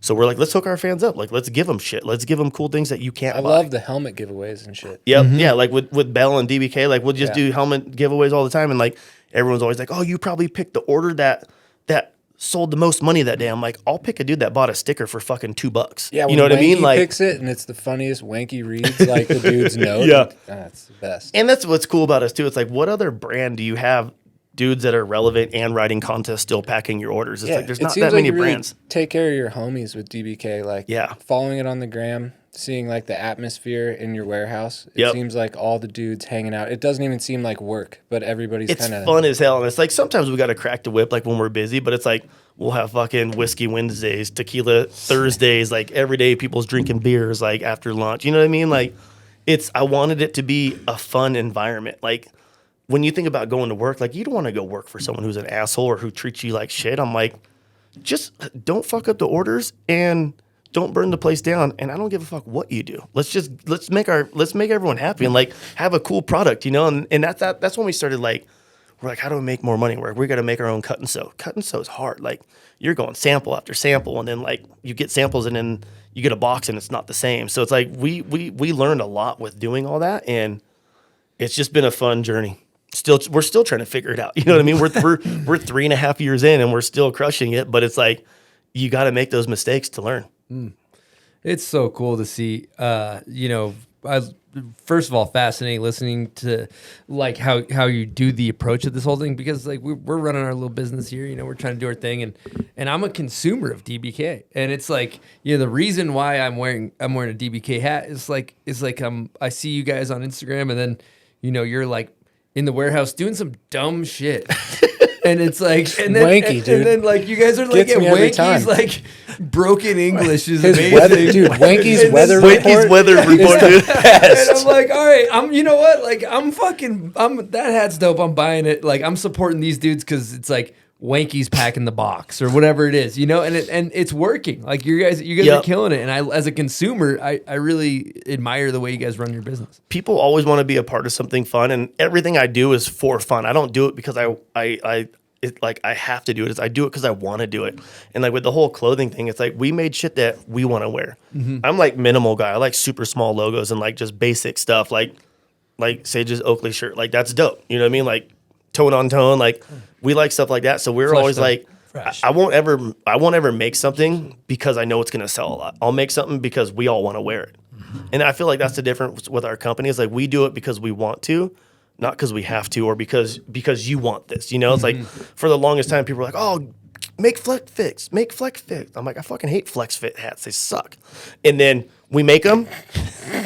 Sorry, Sage. Sage is currently wearing one for the listeners. We make them. No one buys them. Mm-hmm. I'm like, fuck that. Let's go back to like snapbacks, like what we wear and what we like. And that's when we started making our own hats because some of them weren't deep enough, or like the bills get all wonky. And like with our cut and sew, I would always wear a 2X hoodie when I normally wear an XL just because I wanted it to be longer, but then I hated how wide it was. So all of our hoodies that are cut and sew, they're longer and a little skinnier, and the sleeves are shorter, so they're not all bunched up and baggy as hell. Like, so when we make something, it's for a purpose because it's like what we want and how we want it to fit.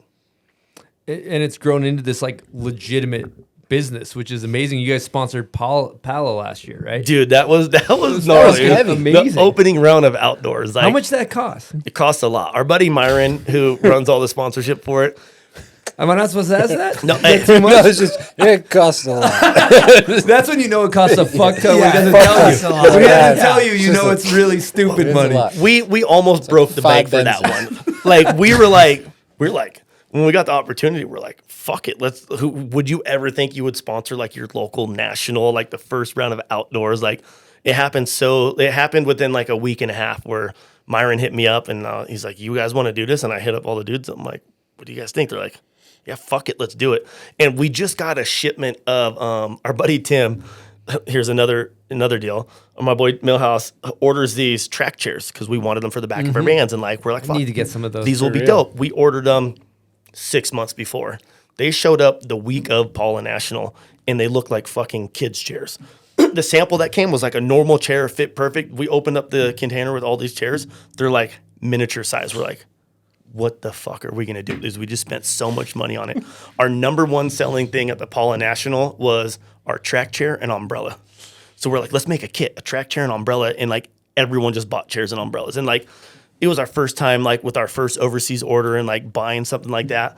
And like a quarter of the chairs, people would come back, hey dude, I sat in this thing and it broke. I'm like, fuck, here, take another one. You know, like we're sorry. You know, like we were just like, we got these a week ago. Like, we're sorry. Like, here, take an umbrella too. Fuck it. Here you go. Like, so, and that's the thing too. Like a lot of companies were like, oh, we're going to send you a return label and blah, blah, blah. Like if we fuck up, we own it. We're like, hey, keep it, give it to a buddy, use it for a rag. We'll send you a new one out tomorrow, you know? And my guys are drinking and smoking. So sometimes like someone will be like, hey, I ordered a large and you sent me a 3X. We're like, fuck, my bad. Let us send you a new one. Same thing. Dude gets a 3X, not as large again on like us replacing the order. We're like, fuck. He's like, hey guys, you did it again. We're like, my bad. I won't let Wanky pack it today. And then we'll send them more shit, you know? So we try to make up for our mistakes, and it is what it is. It costs us a lot of money when we send out the wrong product and it screws up our inventory, but I think maybe by year 10 we'll get it figured out. Where are you guys at right now? We're just right on Marietta Temecula border. We're right across the street from like Factory Husky and KTM. Amazing. And you guys have been 3 years, 4 years? 3.5 years now. Damn, it's insane. Yeah. Wow. It's cool. Like it's definitely something I never seen myself really doing. But at the end of the day, it's like I want to make stuff that me and all my friends want to wear. The other thing too, like AP, Aaron Plessinger, he's got his pro model gear, and you give him, what do you do? Give him a royalty? Yeah, we do a royalty off all that for him, like a really good royalty. Like, you know, back in the day, like when you did a royalty with a sponsor, it was like if you were lucky and you were winning everything, you were 10 to 12%. You know, so we were like, let's quadruple this shit. Like we're doing big royalties for like our dudes like that because we want them to make money and we make money, and it gets us out there to another customer that we wouldn't have had for being freestyle guys, you know? Yep, smart.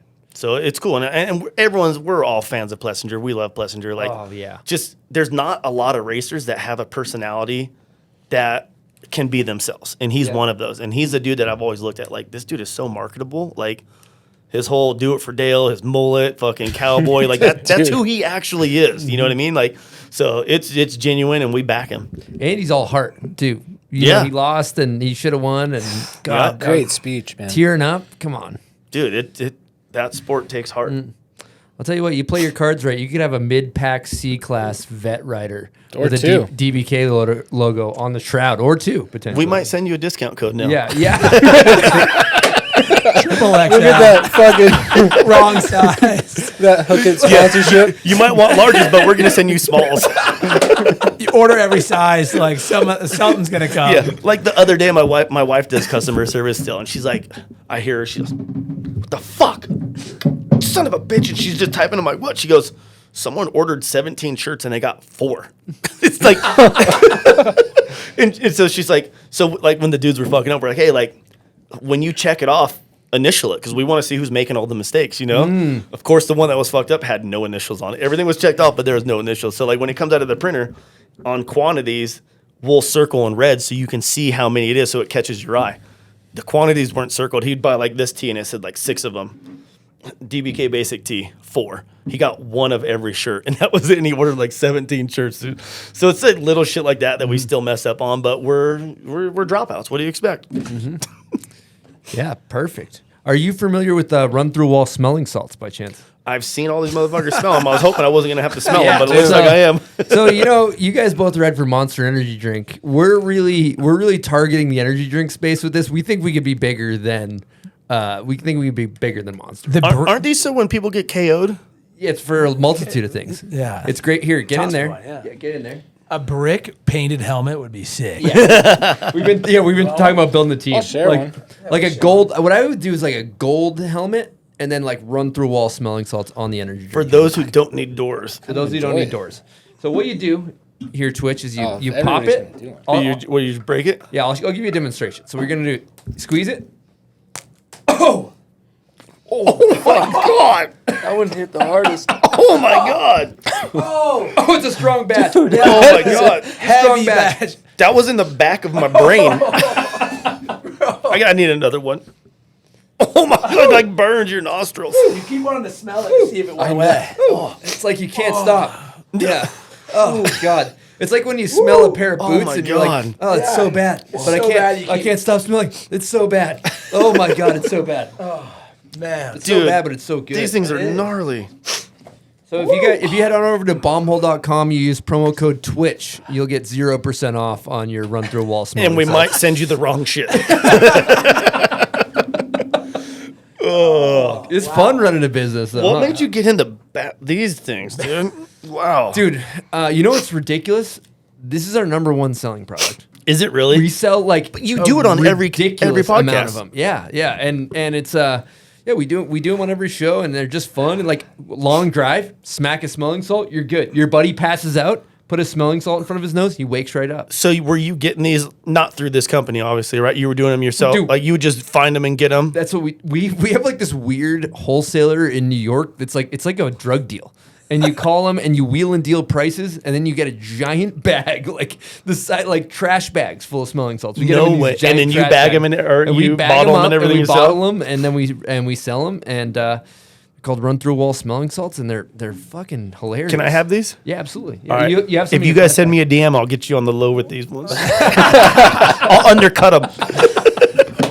Yeah, it's good shit, man. It's really fun. Yeah, and we saw hockey players and shit doing them. Really? And then like weightlifters, and then we were just Dude, and then Chris is doing them on the line at Washougal. Really?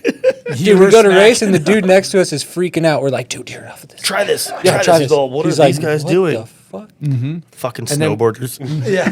And then Blum ripped a holy Did rip a whole. Wow. run through a wall smelling. So it worked. it worked. Was that your slogan? Yeah, for those who don't need doors. I love it.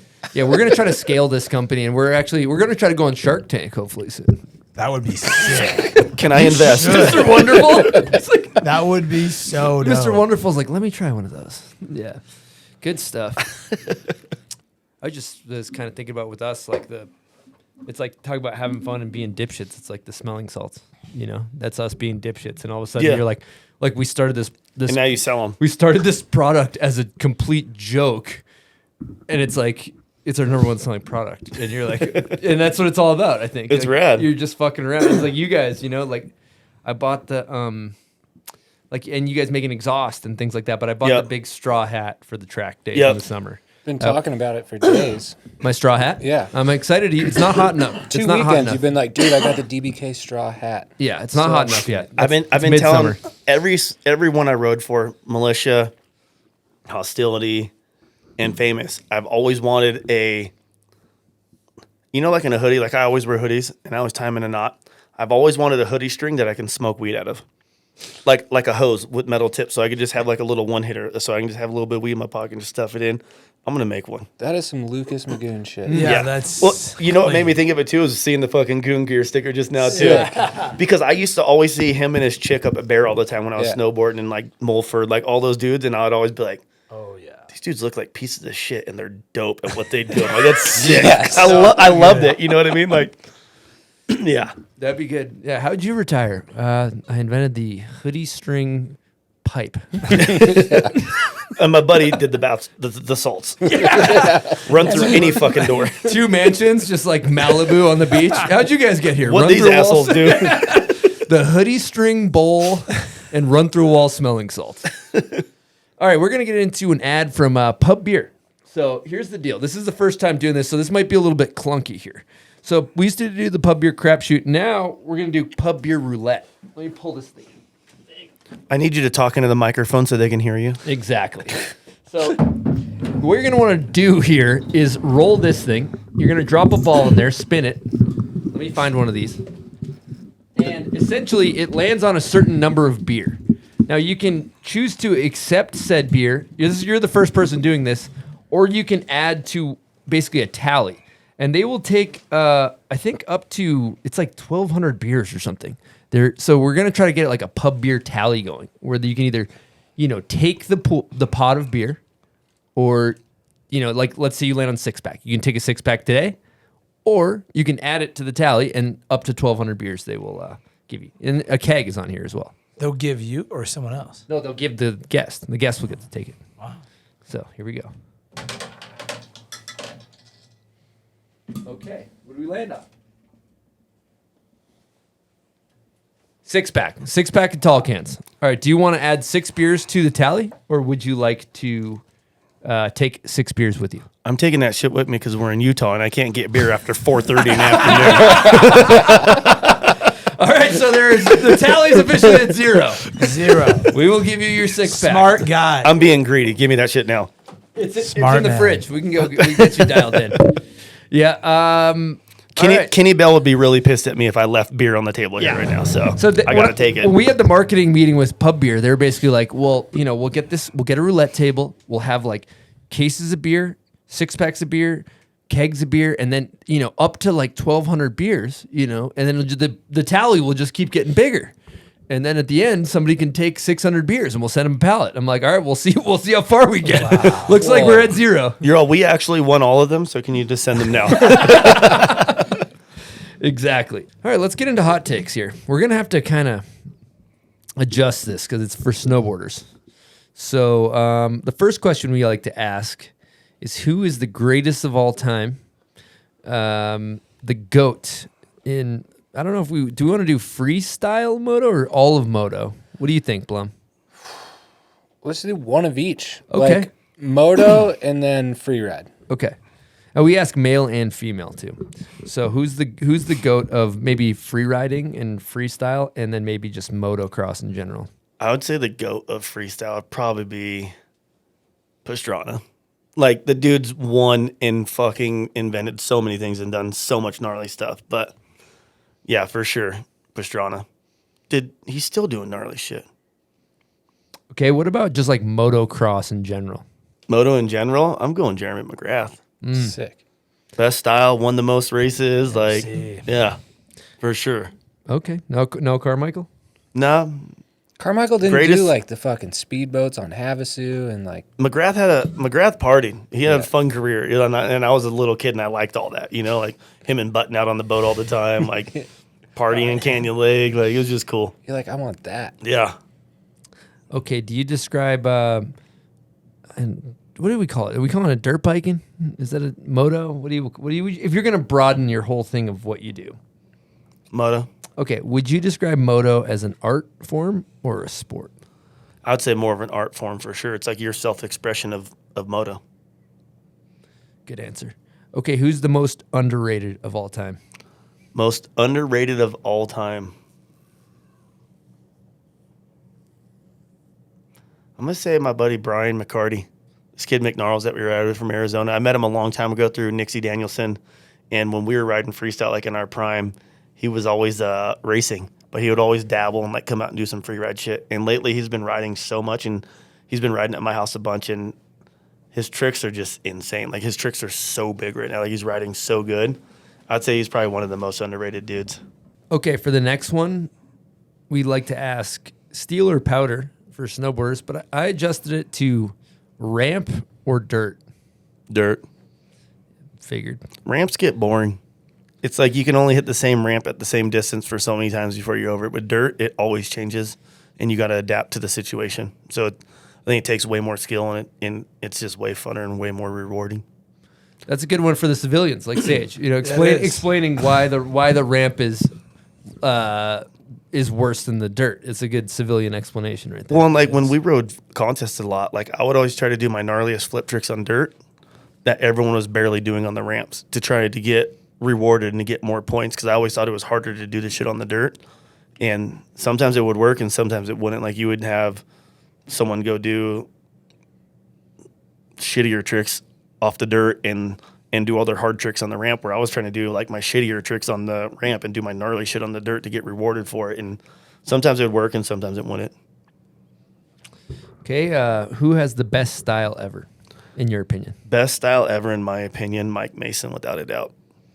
All his shit was so good. This is a tough one because back in the day, I would say like 06 to like 09 was probably Drake McElroy when he rode for like No Fear. He was like the first dude that was always matching his riding gear to like his bike. Like everything was just dope as hell, and he had the sickest style on every single trick he would do. Good answer. What about, we like to ask best board graphic ever, but is there like a best like bike graphic? You know what I'm saying? Like Yeah. I think about back in the day, maybe is there best favorite bike graphic? Favorite bike graphic? Oh, man, there's so many different bikes and so many different kits all the time, but I'm going to have to say the Chaparral Yamaha 1-800 Collect kit. Just the blue with the yellow and the white, like that just popped back. In my day, like that was dope. You know, like no one did that before. You guys should do a 1-800 Collect DBK rip. That'd be sick. Yeah. I don't know what it would be. But 1-800 put the wrong shit in the bag and sent it to you. All right. Favorite moto movie ever made? Favorite moto movie ever made? Krusty 1. Hands down. That was like that was my encyclopedia to life. Just partying, dirt bikes, fun, like just all the shit in one video. I'd literally come home every day from school and watch that video and then go ride. Good answer. This one is totally irrelevant to you, but it'll be fun to ask, the heliboarding. So we always ask, we ask our snowboard guests, if you could go heli snowboarding with 3 people, anyone in the world, anybody, dead or alive, just for good times, where you're going to do some pow wiggles, not to like build some gnarly jump, but just like good time snowboarding. Who are you taking in that heli? You got 3 seats. Well, if I'm going in the heli with my dirt bike and I'm like riding like fresh, dope dirt, yeah, there you go. That's how I'm regulating yeah, it. That's what I'm transitioning it into. Yeah, I'm going Stu. You gotta get a bubble on there.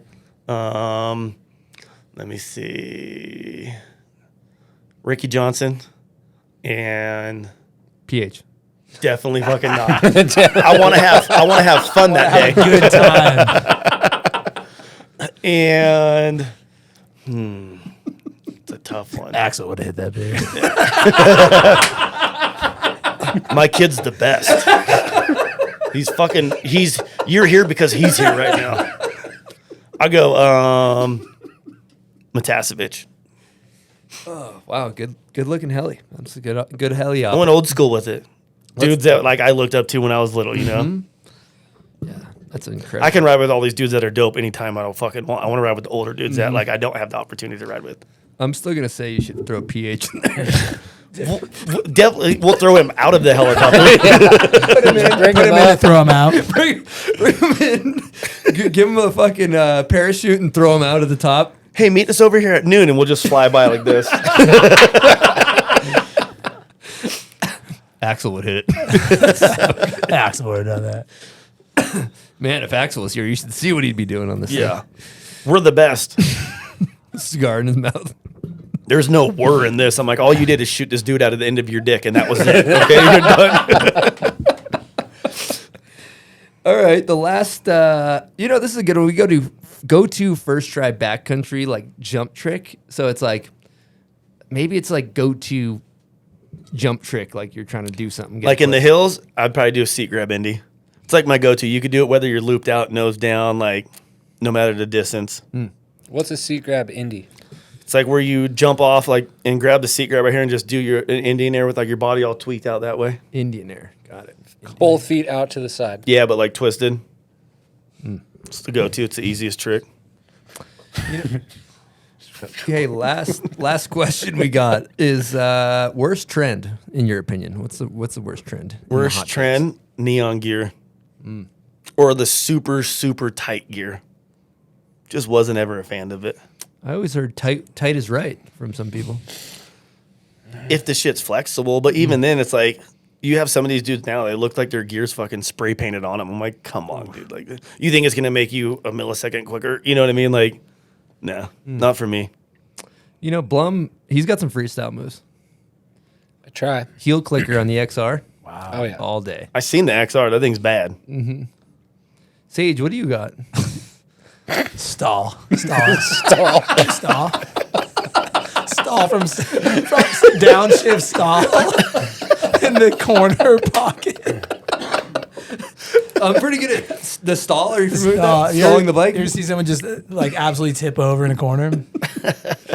The stall to get it started to whiskey throttle to your back. Panic because everyone's looking at you. And then have an excuse. I don't know what was going on. I didn't sleep good last night. Couple Straight back to excuses. You know, you're looking at a couple motorheads over here, like Sage, especially when it came to the install when you got those monster Polarises, the install the rack. Oh man, that was so bad. Yeah, I won't even try to explain myself. I drilled the hole in the wrong spot. Yeah, the back of the snowmobile has radiators, and he mounted like a rack so you can carry your No. snowboard, and you just Yeah, the skidoo ones. There's like a zone where you don't do it, and a zone you do. So I'm like, oh, right there. And so I got a Polaris because mine broke. I just go straight into where you do the do's, and it just goes, and then, dude, just monster OG green coolant. Just, boom. This spot looks perfect. I'd have Hodges had driven him up to Wyoming. I sent him back the next day. I was like, "Do you got to take this into the Hey, something's wrong. Something's wrong with this thing. He was like, I thought you know how these things go. I'm like, dude, I'm still sketchy with these things. Sage's a bit of a mechanic out there. Yeah, a too. bit of a mechanic. I If love you need it. him to work on your bike, he's got you dialed in. Definitely before the demo tomorrow. Yeah, yeah. Caking it. Push your mechanic out of the way. I got this. Listen, I got this, buddy. this. I got this. We just did a podcast for 2 hours. I know all about this, buddy. Yeah, are you familiar with the stall? All right, I think we covered most of it. Anything else we should talk about, boys? Oh, that was really sick. That was a fun conversation. Yeah. Easy, fun. What about how do you do a whip? I'm just asking for a friend. Dude, What's the you key? always, I was watching I'm asking videos. for a friend. I'm asking and when for a you friend. come into the ramp, you kind of do like a wiggle left, wiggle right, and you always pop a little wheelie. Depending on What's up which with way the I'm trying to rep up? whip, like the wheelie's always for like my timing. I know once I wheelie, That's like your flow. it's like I wheelie and then like I preload into the ramp to get a little bit more pop. I've always done that. Like, I don't know why. It's just something I've always done. It's funny seeing other people do it now too. They're like, why do you do it? I'm like, why do you do it? They're like, I don't know. I saw you do it. Dude, that's like the style that sets the moto apart in snowboarding, the ride in and ride out. Yeah. Good Yeah. point. Like run out, his right. little wheelie catches my eye of the Yeah, Steve. And that was kind of like a big thing that like whenever we would ride events back in the day, like people would always write their trick list on their handlebar pad or like on their I remember fender. seeing that. And I'm like, that is so fucking corny. Like if you can't remember your run, your 16 tricks or whatever it is, like if you had a 90-second run, like 2-minute run, like I'm like, you shouldn't have to write this shit down. So when I would see someone do like the sickest trick, then they'd stop and like almost like come to a dead stop and look at their handlebar pad to see their next trick, and then they're messing with their stabilizer and then going. I'm like, you need to keep a flow. Like I would always just write everything down on a notepad and I'd put D for dirt and then R for ramp. And I'm like, 85-foot dirt hit, flip whip, double grab, whip. You know what I mean? And I'm like, I would just go through that in my head. And like, I always hated seeing that. And for me, I think like the wheelie just came from just having like my flow. And like, I wanted to preload and get into the jump quicker. And I always thought it looked better. Like you had a little bit more style to it and nobody else was doing it. And you So I and always Wakey did do it. the like.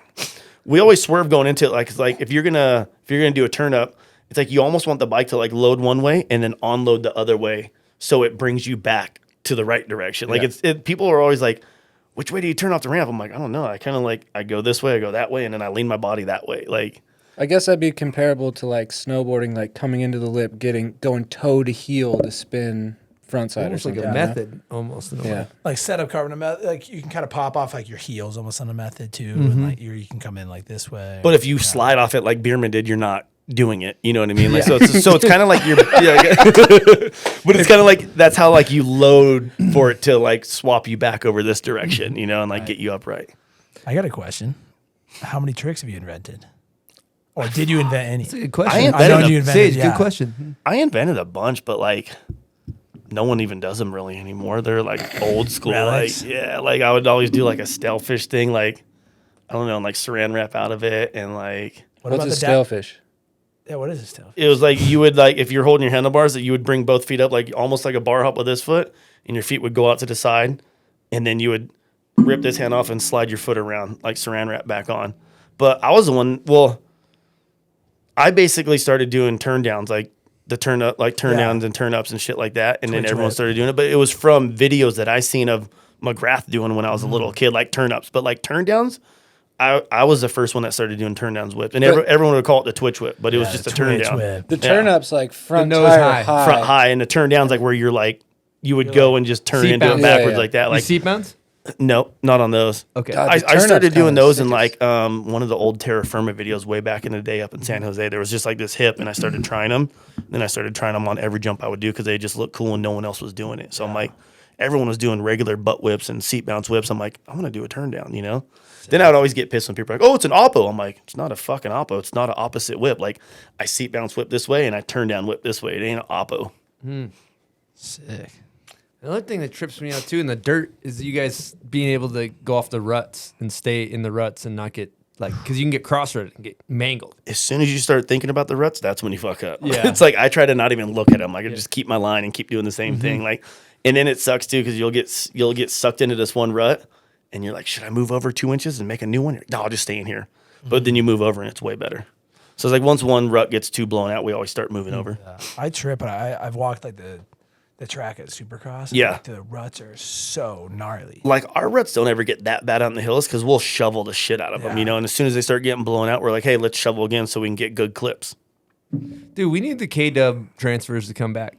Yeah, they've been talking about maybe letting Axel do it. It'd be pretty sick. That would be, he'd be perfect. Yeah, he would be perfect for it because he'll jump the whole damn track. Yeah. Dude, he almost hit his head on the ceiling on that one. That was crazy. Del Mar that year, he was. Oh, I was there. yeah. No way. Yeah. That was gnarly. I was sitting in the stands. He's like, what do you think? I'm like, I don't think it's worth it. I'm like, you're going to be high as hell. And I'm like, the whole condition was just not good. You know what I mean? Like there wasn't enough dirt for all the landing. The landing was small. It took dirt from all the other landings, so they all sucked. I'm like, if we're going to do a dope show, like we might as well just take that thing out. And he goes, I'm going to jump it real quick. I'm like, you little bastard. And when I was filming him and I seen him, I like stopped. I'm like, oh my God, he's going to hit his head across the beam. Like he overjumped the jump. Like that thing was gnarly. He never jumped it again after that. Yeah, sketch. He's always sketchy. Yes. The shit he wants to jump sometimes, like he'll come up to me, be like, what do you think? You think I got it? I'm like, I don't want to answer that question because I ain't even jumping that fucking thing, you know? But then sometimes he'll take test runs and be like, what do you think? I'm like, if I was going to hit it, I would hit it just like that right now. Like, I don't think you're going to go too long or too short. Like, you'll probably be right there in a good spot. You know what I was thinking about when you're talking about the airbag ramp or the waterbed or whatever you're calling it? Waterbed. Mattress landing. Waterbed. He, Colby did the thing where the ramp broke recently. Yeah. That was fucked. That Have was you just guys seen that? That was just setup error. The dudes that were setting it up were in a rush and just didn't bolt it. Yeah, he goes off a big metal ramp and the thing shits the bed, or is he? No. Is Dude. it takeoff, right? Ramp to I gotta ramp check that. in Temecula at the local mall, like that they do for the youth every year. Yeah, when he goes off the bottom of the ramp, the top folds down, and he just jumped it and like was fully looped out. Luckily, he knows how to crash and he has skills. Like he's good at a lot of things. He's good at BMX. He's good at everything he does. You know. So he just literally waited till last second, threw it out, and slid down the landing and got so lucky. But like anyone else probably would have got cartwheeled. Like he saved that good, and that ramp was just a super old, shitty ramp, and the dude who set it up just didn't set it up right. Damn. All right, so for the end of the show, we like to do setups. Normally ask people their snowboard setup. You want to walk us through your... Actually, do you have a snowboard setup? I'm curious about that. What are you rocking? No, I haven't had a board in so long. MFM. It was when I rode for Etnies. Like, I was always all 32 gear. Like, I don't even remember what board I had back then. Sick. You need gear, you hit us up. Okay, moto, then what's your setup? What are you riding? Riding a 2023 KX450 right now. All Enzo suspension. Yeah, that's about it. Okay. She's a baddie. So you got... So those would normally come with Showas, and you put KYBs? Or do they... No, I'm on Showa now. I was on KYB forever, the whole time I rode Cali, and then I finally went to Showa 2 years ago. Okay, sick. What kind of graphics? We got Era graphics on there? Yeah, Era. All DBK kit, all my shit. Available dbk.com. Yeah. I might cop that. Use promo code For the Polaris. That's my next kid. We'll send you a cover, a patch kit to get over your hole in the radiator. Why is this shooting monster green coolant out of the top of this? Yeah, it's kind of sick. I ordered a pit bike graphics kit for my snowmobile. It looks really good. Okay. Any other plugs? You got tires? They give you a free bike? They let me borrow a bike, and Coin Power Sports gives me all my bikes. That's who I've been riding for the last few years. That's kind of bullshit. Cowie doesn't give you bikes. That's what I'm saying. You We sell a lot of shit for them. Even like when 110s first came back. I remember my buddy Don from, he was at Transworld, now he's at Swap Moto. He was talking to the Cowie guys when you couldn't even keep a 110 in stock anymore. And he hit him up just like playing dumb. He's like, how come you guys think all these 110s are selling out? He's like, it's Twitch and Axel. They're selling all these bikes. Like, we can't even keep them in stock. But Kawasaki's so corporate and so scared to touch us. It's like they'll get mad if you tag them. You know what I mean? Like doing what we do just because their legal is so gnarly. So a lot of companies trip on it because they don't want people thinking they can go buy the bike and do what we do. So it's cool. My buddy over there hooks me up with parts and gives me a bike to use for the year. And then I get all my other bikes from Coin. Sick. Okay. Lastly, we can, if you want to throw any thank yous out, you can. And then what's next? Thank you to anyone who's ever supported my career. I get to fucking ride a dirt bike for a living and have fun and not worry about shit. Can't really complain. And what's next for Twitch? Next for me, I don't even know what I'm doing after this. I never know what's next. It just shit pops up and I do it, you know. I actually am starting another company, my own hat blank company. Something different. Blanks. Blanks. You guys you're just selling headwear? Mm-hmm. Or are you making headwear for other people? We'll make them for other people, but we're just going to have a huge stock of like everything that's dope and make all of our own shit with our own materials. Sick. Amazing. Get All you right. some bomb hole ones. Yeah, we'll talk. So another sidebar, you're going to derail. I know this is the end, but you've always stayed direct to consumer with DBK. You ever going to go to shops? Eventually. Yeah, if it makes sense, but a lot of the times the margins that you get just don't make sense. So if it makes sense, we'll do it. If it doesn't, we'll just keep doing what we do. Mm-hmm. Okay, last question. I got hard hitting. You're sitting in this chair. You've done so much in your career, both entrepreneurial, family-wise, on a dirt bike, off a dirt bike. You've had a great life. If you go back to that, 15-year-old kid that's, having a hard time, you have any advice for that kid? I don't know if I have too much advice, but it's like people always are like, hey, if you could go back and change anything, would you do it different? And I'm always like, no, because it gave me my character and made me who I am today. It's like I burned a few bridges and did some dumb shit, and like that's how you learn, and that I feel like that's what made me the person I am today. So I don't regret anything I've ever done growing up, or really would change anything of my path and how I did it, even with the tax shit. It made me realize a lot of things and grow up really quick.